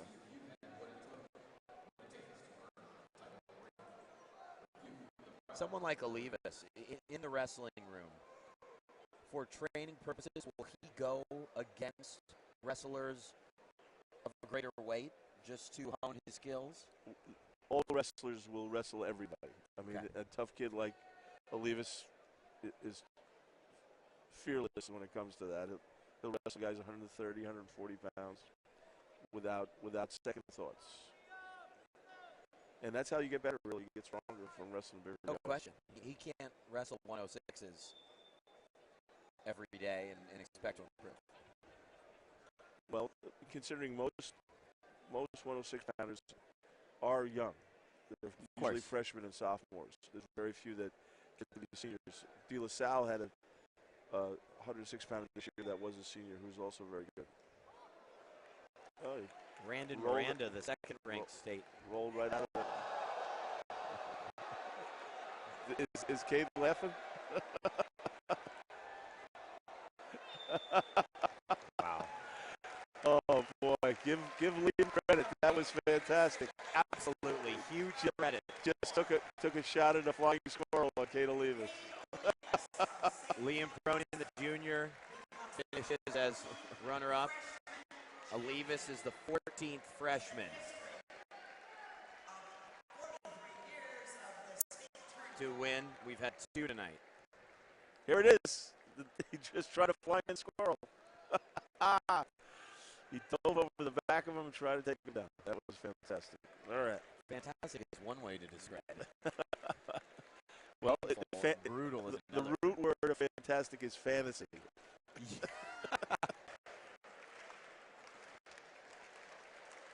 Singles, doubles, bumps, picks.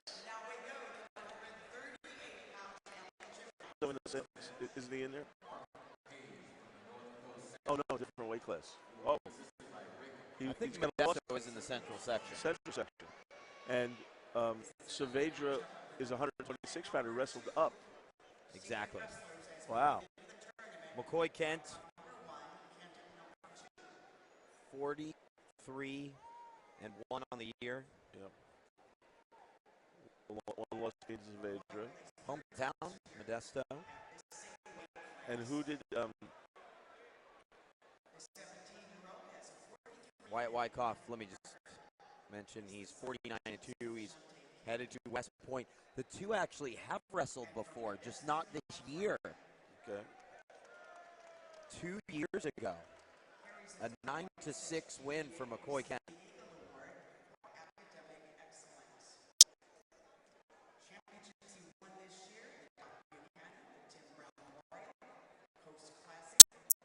McCoy Kent off to Northern Illinois.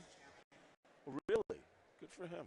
And again, his only loss is to Israel Saavedra in overtime. Saavedra going up. Hard to believe that Saavedra wasn't a part of the program tonight.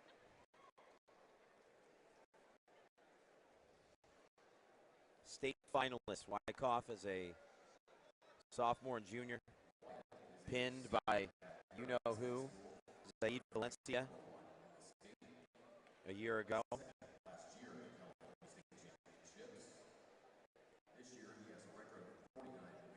Really an even match between these two. No, Modesto's in the Sac Joaquin. Saavedra, the champion at 126, and Kent, the champion at 138, but Saavedra went up to 138 for that dual meet. Yeah. It's a local rivalry, too, in the city of Modesto. That must have been some match. This one's starting a little slowly, isn't it? Yeah, it is. Break it down for us a bit here. Well, I'm believing that that Wyckoff is being conservative because he doesn't want to have the same fate as the last 2 years. But and it looks to me like Kent is a very powerful athlete as well. So, I mean, the Wyckoff is very, very strong. Kent scores a point and leads 1-0 in the escape. Minute and a half less than the second period. And now we got to see what Wyckoff's going to do. Wyckoff's giving away a few inches in height here, and that means length of arm as well. So let's see what he does. He's very powerful, very, very explosive. How important is reach? How important is arm length? Well, there really is a trend in wrestling of longer and leaner athletes. So it means a lot. You can see the size difference here. Yeah.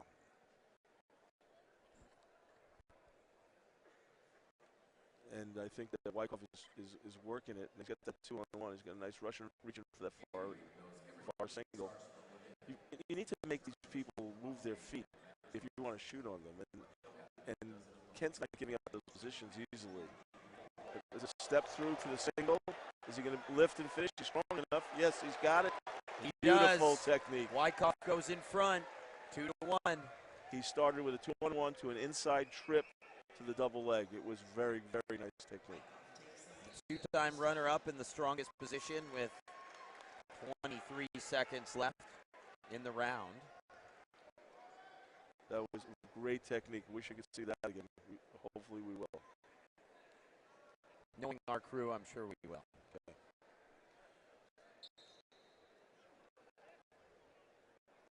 Return. He's got to return him. He does. Steps through. Short time. Riding hard. Riding hard. Getting back points. Can he get it? Yes. Yes.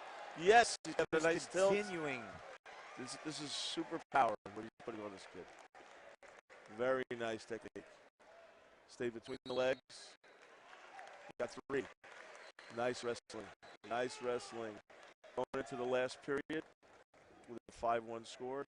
Takes down position. I'm assuming that Mr. Kent is not happy. Wyckoff has to feel comfortable with his advantage again from Paradise. And he's on his feet. He's out. And it's now 6-1. 6-1. Commanding lead. Two-time runner-up. He's performed on this stage now for the 3rd consecutive season and as the neutral. You look at that story, and it's hard not to root for the young man.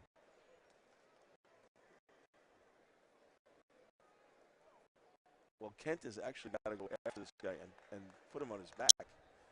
And that's going to be super hard to do. Minute and 20 seconds to do so. Plenty of time, but I don't think that he can get that technique where he can lift Wyckoff up and throw him on his back. There's a nice single leg. Nice finish. 6-3 now. There was that length that I was talking about. He got in and got that leg. Cut him. Reached in and got that single leg and pulled it in. Going that length. Yeah. Still a 4-point advantage for Wyckoff. I don't think Wyatt's going to, attempt anything crazy right here. I think he's going to wait on. There's that length again. He can't reach in and get that leg. He's in an awkward position. He's got to get out of there. Got to get his head out from underneath Kent. They called that a stalemate. That was call. quick. Mark Hayes on the whistle made a fast call on that stalemate. Gives Kent something of an opportunity inside of 30 seconds now. Got that double unders. He's digging for the double unders. That would be a throwing position. Kent is trying for a throwing position. He's giving up a shot there on the edge. That gives Wyckoff, will avoid any kind of stalling warning. That's good. Smart wrestling. He can smell it, I think. 18 seconds left. I think that Mr. Wyckoff can smell his championship. He has waited 3 long years. Runner-up twice on this very mat. There's those double overs. Let's see if he can make anything work. He's going to throw him. Throws and it he down. does! Oh! And 2 Wyckoff. points given. And Wyckoff. Power. Twice That's runner-up. power. Want to see From that Paradise again? High School, he is in Paradise as he finally goes on and wins a state championship, 11-3. Give Mr. Kent a lot of credit for going for that throw to win. He did not give up. He came right after it, and Wyckoff finished it. That was great. Really good wrestling. Good job, Wyatt. Nice to see him win after being turned away on 2 occasions. That you is can great. see what it means to that young man. From Piney Paradise, California. He's a happy kid. That's great. Well, the crowd is about to make some noise here for... Well, they got some real wrestling in that match, didn't they? Yeah, that was outstanding. And now one of their own, as DeVonte Nemison, the sophomore from Bakersfield, will meet Durbin LLOREN from Buchanan at 120 pounds. There's the throw. And Wyckoff lifts him right over and throws him on his back. Beautiful. Great wrestling, boys. We like the action, don't we? Hey, this is a nice, should be a really nice match here. I've seen LLOREN Durbin wrestle. His father is a state champion, by the way.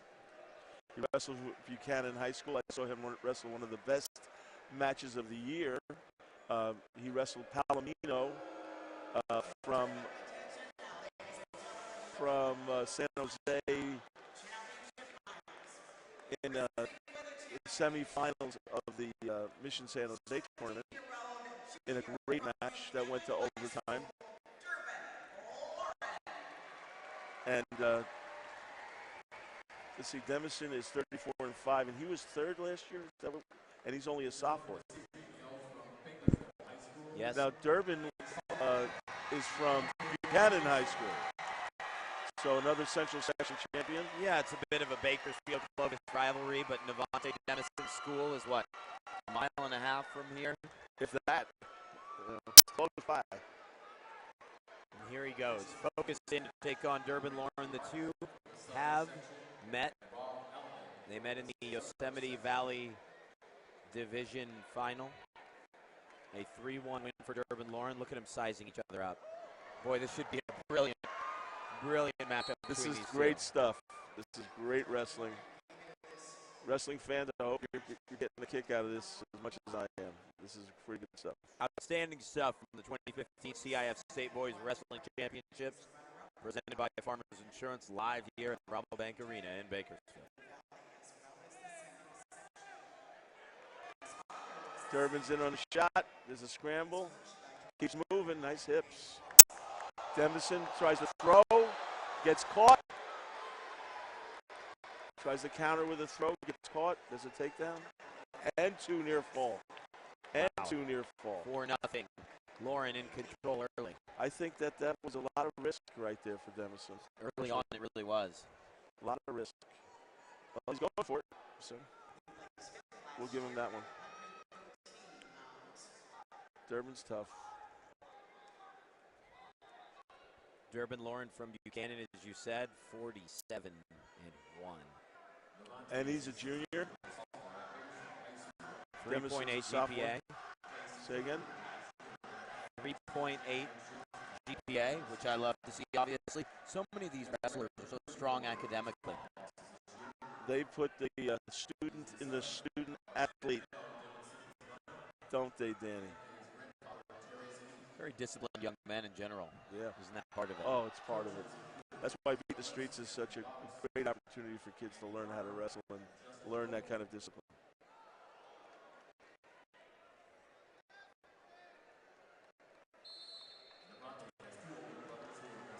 That little tableau before the match started was pretty cool. The two of the guys sizing each other up. That wasn't that great. Fantastic shot, really. Yeah. Good job, guys. And again, they've seen each other before in the Yosemite Valley Division Final, and obviously LLOREN knows that Demison is the local boy. On his feet. Navonte came out firing, but it has yet to pay off. Yeah. Demison got to his feet, and Durbin rolled him out of bounds. Okay, 8 seconds left in the first period. Just 2 bouts to go once we're done here. Both of the Valencia brothers.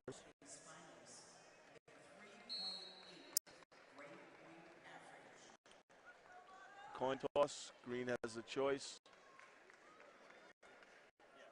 Here's that try to throw, try to lateral drop that did not work. And out of 4 points. Took neutral. So we are standing on our feet. We ask our finalists for their GPA, and then we do an average grade point for all of the finalists. 100 seconds left here in the second round. You were going to say, sir?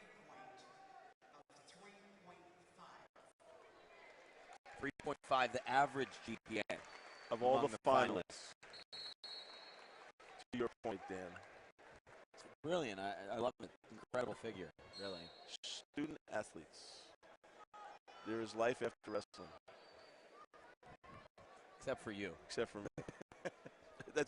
You don't know how true that is. So true. Oh, man, I love it.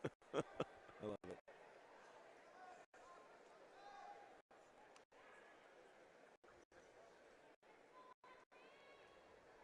Well, if you're down 4-0 and you start on your feet, you need to do something.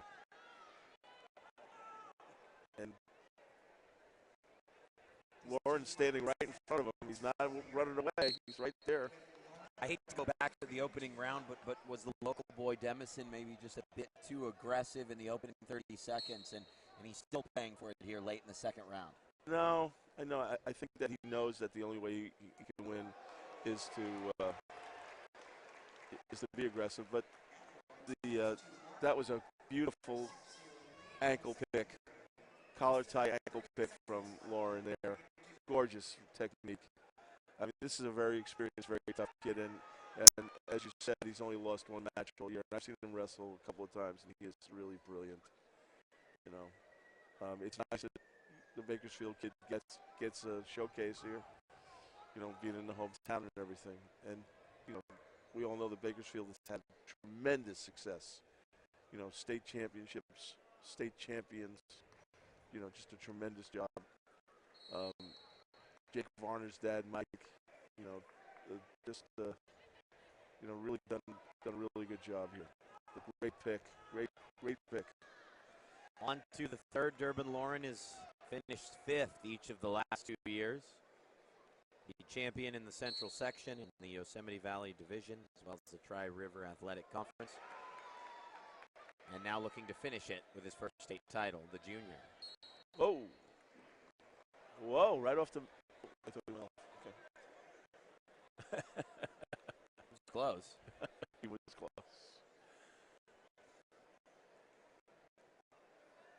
1 minute and 51 seconds left.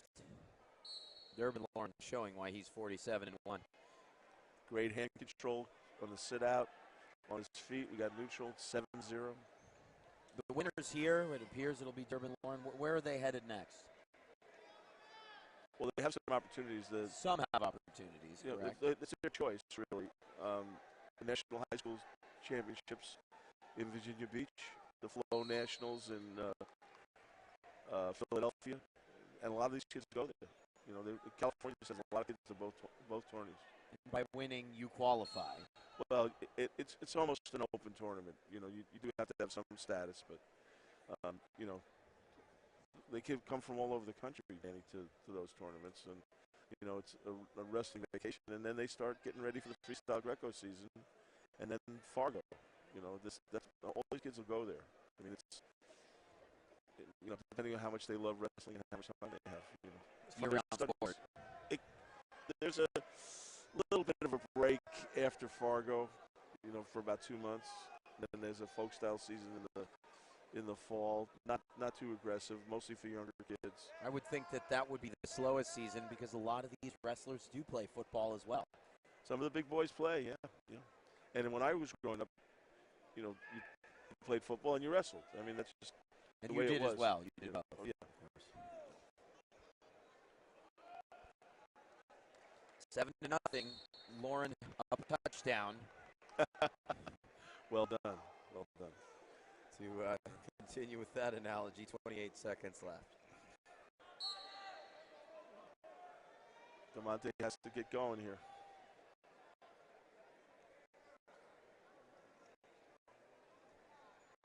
See, that's where the field comes in. There's that headlock.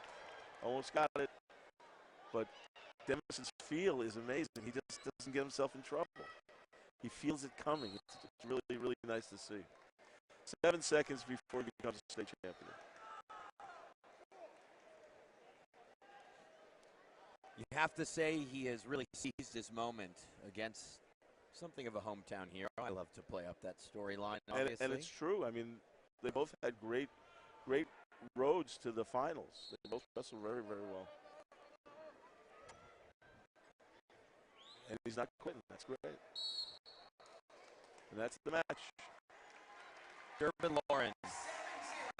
the champion, 7-0 victory over NAVONTE DEMISON. He goes to 48-1. DURBIN, congratulations to the boy from Buchanan. His first state title. Well, here Probably we go. See him next year, like father, like son. I want to mention. Yes. By the way, his father has won one, and now DURBIN Cylinder has as well. But here we go. We have Anthony Valencia and Josh Hokett. Valencia from St. John Bosco and Hokett from Clovis. Just reading through. And we have the same kind of matchup for this last match. We have a Valencia and a Clovis wrestler, St. John Bosco. Pretty nice. Great way to finish this. Is Valencia, I mean, you just read through his accolades on the season. He's been able to obviously win the Southern section, the Inland Division. He won the 5 counties, Doc Buchanan, the Walsh Ironman. FILA Junior World Team Trials, he finished first. FILA Junior Nation Freestyle first. That was in 2014. He was 9th in the FILA Junior Worlds this year. This would be a trifecta for Anthony Valencia. He won at 126 pounds as a freshman. He finished second at 145 in 2013, and then last year winning in this class at 170 pounds. And if you remember, he put on quite a show that night. I think it was 7 takedowns in the finals. These two met at Doc Buchanan in the final. An 11-6 win for Anthony Valencia. Let's call him Showtime Tony. Couldn't be more right. I mean, these two kids in their gold singlets under the bright lights. Showtime Tony Valencia. I'm sure he wouldn't appreciate that, but what the heck. From Pico Rivera, Anthony Valencia following in the steps of schoolmate Aaron Pico. Isaiah Hokett, Josh's brother, involved in the competition this weekend. Clovis against St. John Bosco to close the state championships. 1 and 2. And a junior. Hogan's a junior.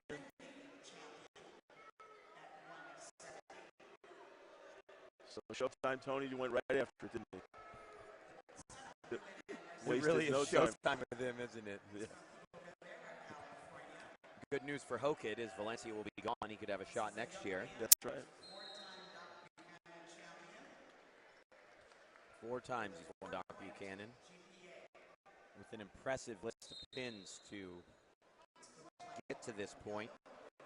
He's relentless. He is relentless. Another low double. Beautiful shot. Nice finish. Valencia had 2 first-round pins in this tournament and through to the final, as well as 3 pins overall, I should say, and then a pair of technical falls, and he leads 2-0 here.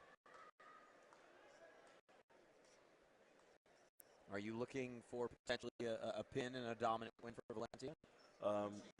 I don't know if Hogan's going to give up the back, but I think that Valencia's not going to. He's going to be relentless. I think he's just going to keep going and going. He just cut him. Hogan got to his feet because Anthony went up high on the head looking for a cradle. So another double. He's in on it. Body lock. Nope. Nice defense from Josh. They will move back to the center of the mat. 2-1 at the moment.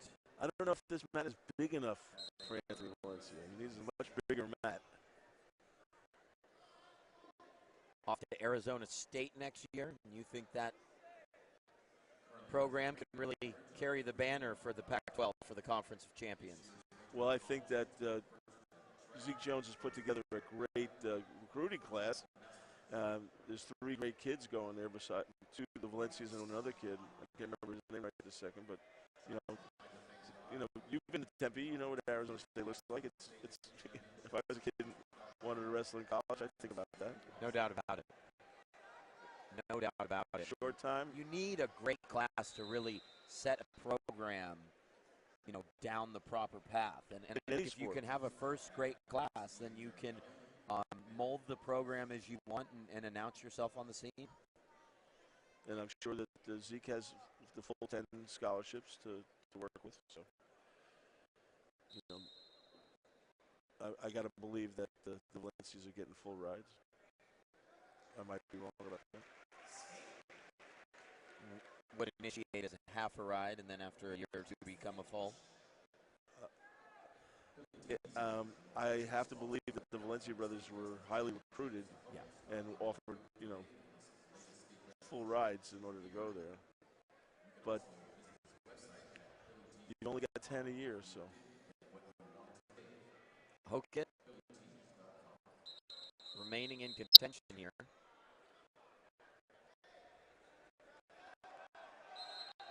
Referee stopped the match momentarily.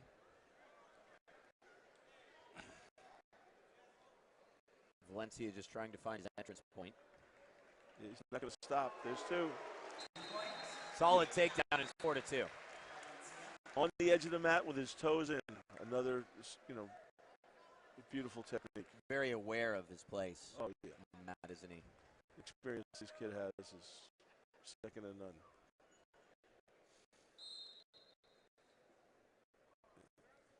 And he's going up high again. He's looking, trying to turn him. 4-2 with just over a minute remaining in the second. Up next, it's Valencia versus Nevels. Another Nevels. Look at that shot. Wow. And Hogan's fighting. Give him credit. That's 2. And he's getting back points. Got him caught there. With his arms crossed. 6-3 at the moment. Valencia is just trying to close out his 3rd state championship in 4 years in the closing moments of the second round. He's got the arms crossed. He's got to get him out. Good. Hogan fought off his back. Give him credit. 9-3.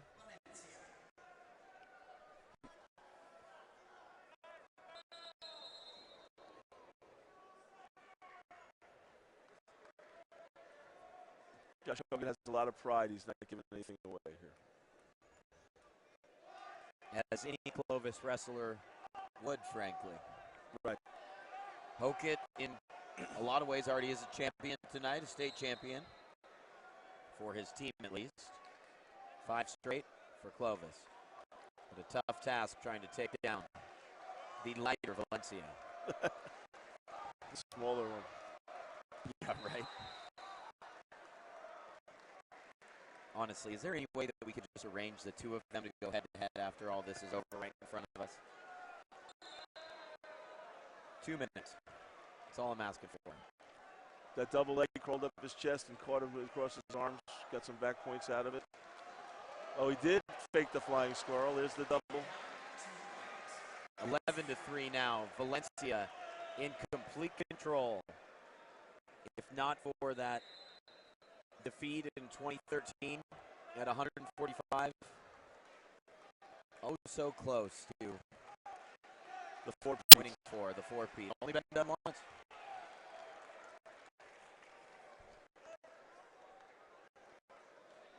Alternative start.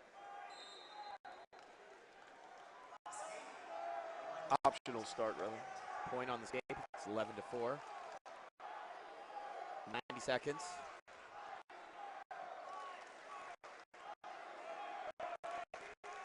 The fans are getting restless, Danny.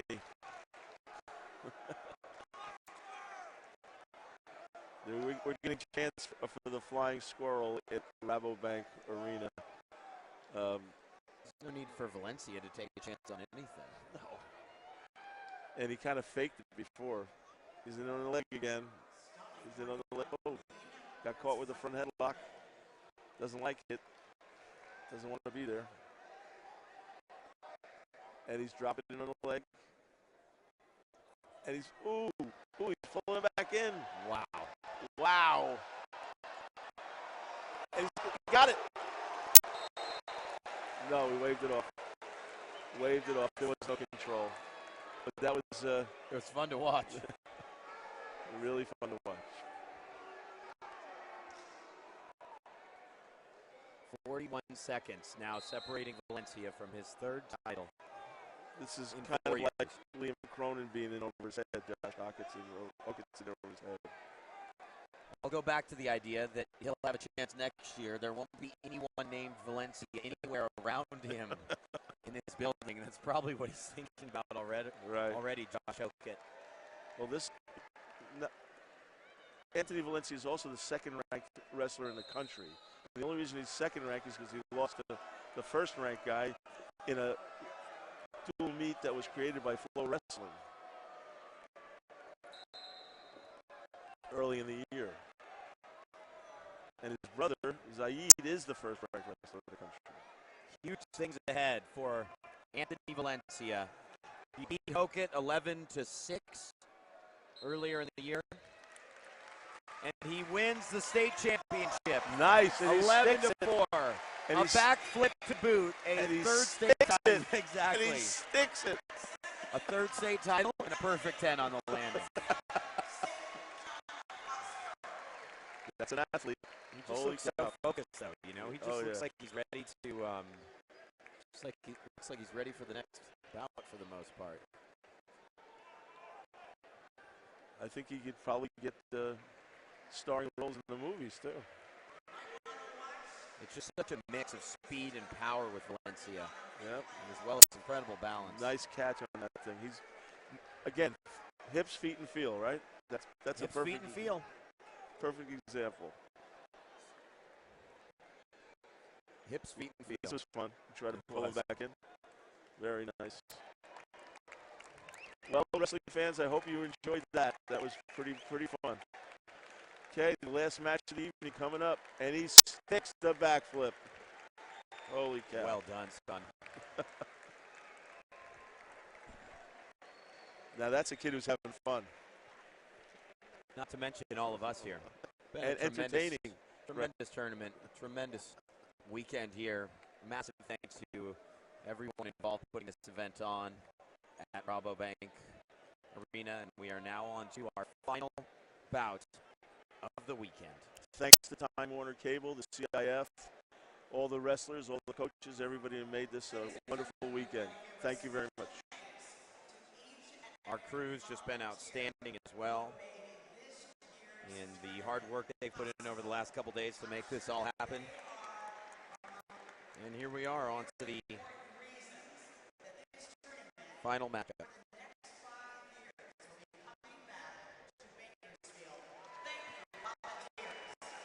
That's good news. That is good news. CIF announcing that the tournament will be in Bakersfield at Rabobank for another 5 years.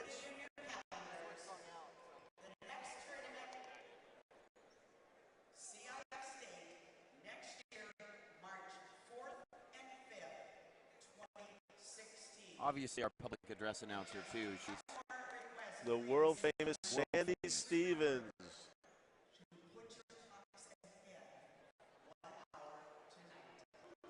Reminding fans to put their clocks ahead 1 hour tonight. Who still uses a clock? I just use my phone. Sandy Stevens, it is championship wrestling if she's on the mic. Yes.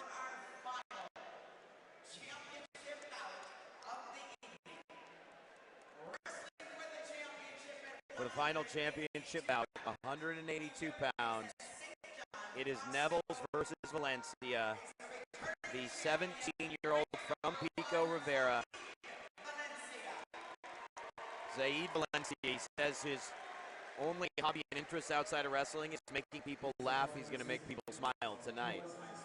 Taking the mat against A.J. Nevels, the third of four, coached, of course, by Stephen Adam Tirapelli, his brother Zach, Nick, Seth.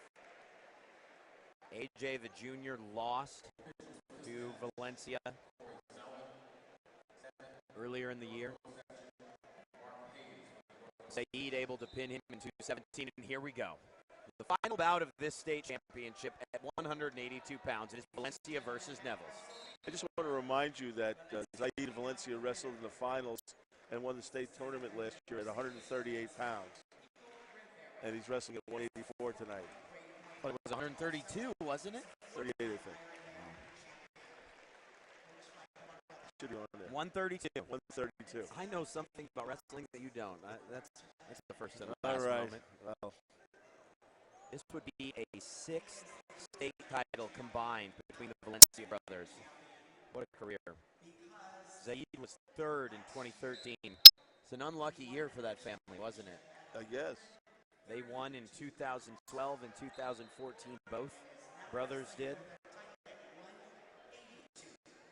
They will be together at Arizona State again next year. Valencia leading Nevels 2-1 here. Early in the first, incredible energy from these two to open this championship out.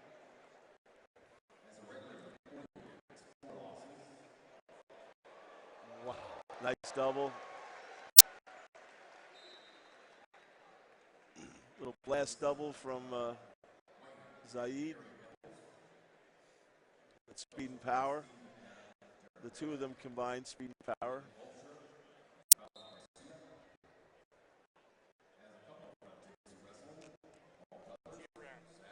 (4-1). Valencia in control here. 55 seconds left in the opening round. Got a little tilt going, no points. It's rare you see a Nevels brother not in full control here. But Zaid Valencia is just at another level.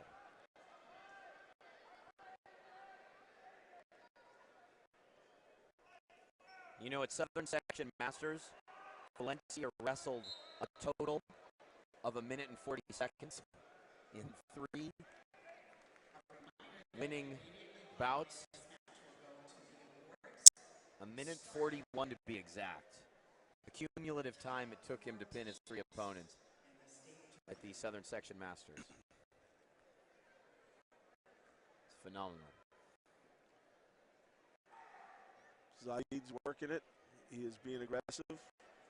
Individual award winners, we also need you in the staging area in uniform. Being aggressive. Controlling short time. This match is over. All individual place finishers report immediately. AJ is not having any fun out there. So he's going neutral again. AJ shot in hard on that single leg. Can he make it? Can he close it out? Can he finish that? Breaking down the knee. Got a breakdown going. Zaid's putting pressure on his head with those hips. Getting it up off the mat. Turning defense into offense. He has scored a takedown there.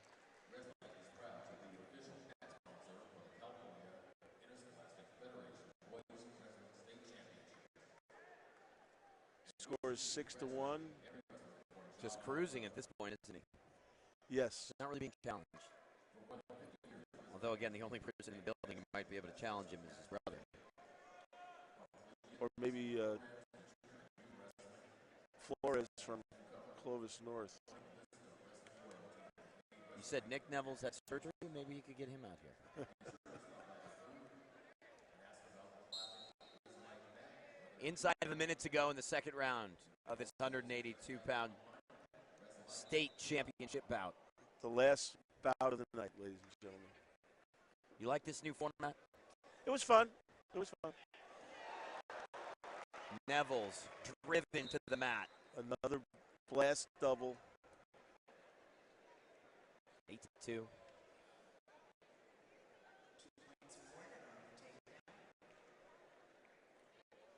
Got another North Coast section ref on the whistle. My friend Corey. All these young men do is win, really.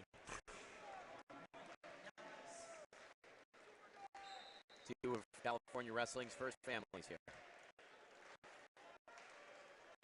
And we expect big things out of all of these guys in college, too.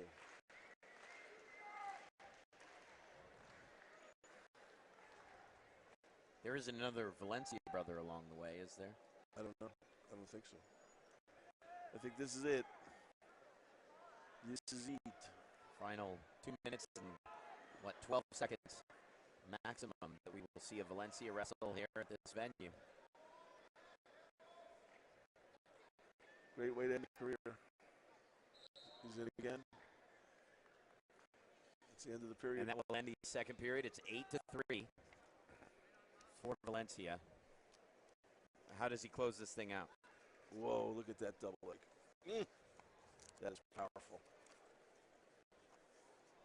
Can't even imagine how many points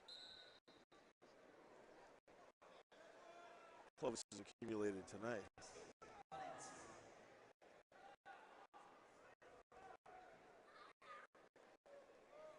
Well, he's not letting A.J. Neville breathe.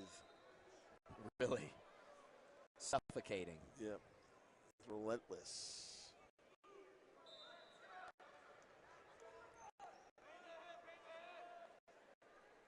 100 seconds left. At 182 pounds, it does feel a little different to not have an event like this end with heavyweights. Yeah. It's different. I don't think we have anything to complain about. It was great action. I like it personally.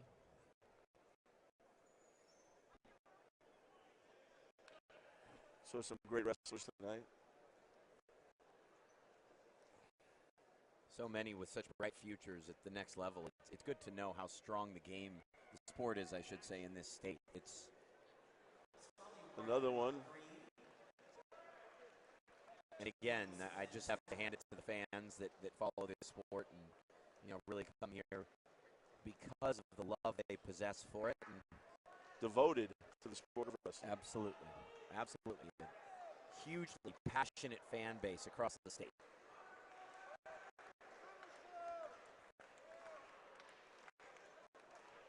"40 seconds left now.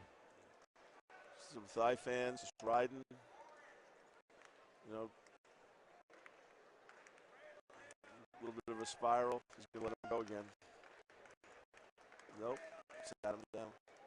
Sits him down with 22 seconds left. Trying a little crab ride tilt.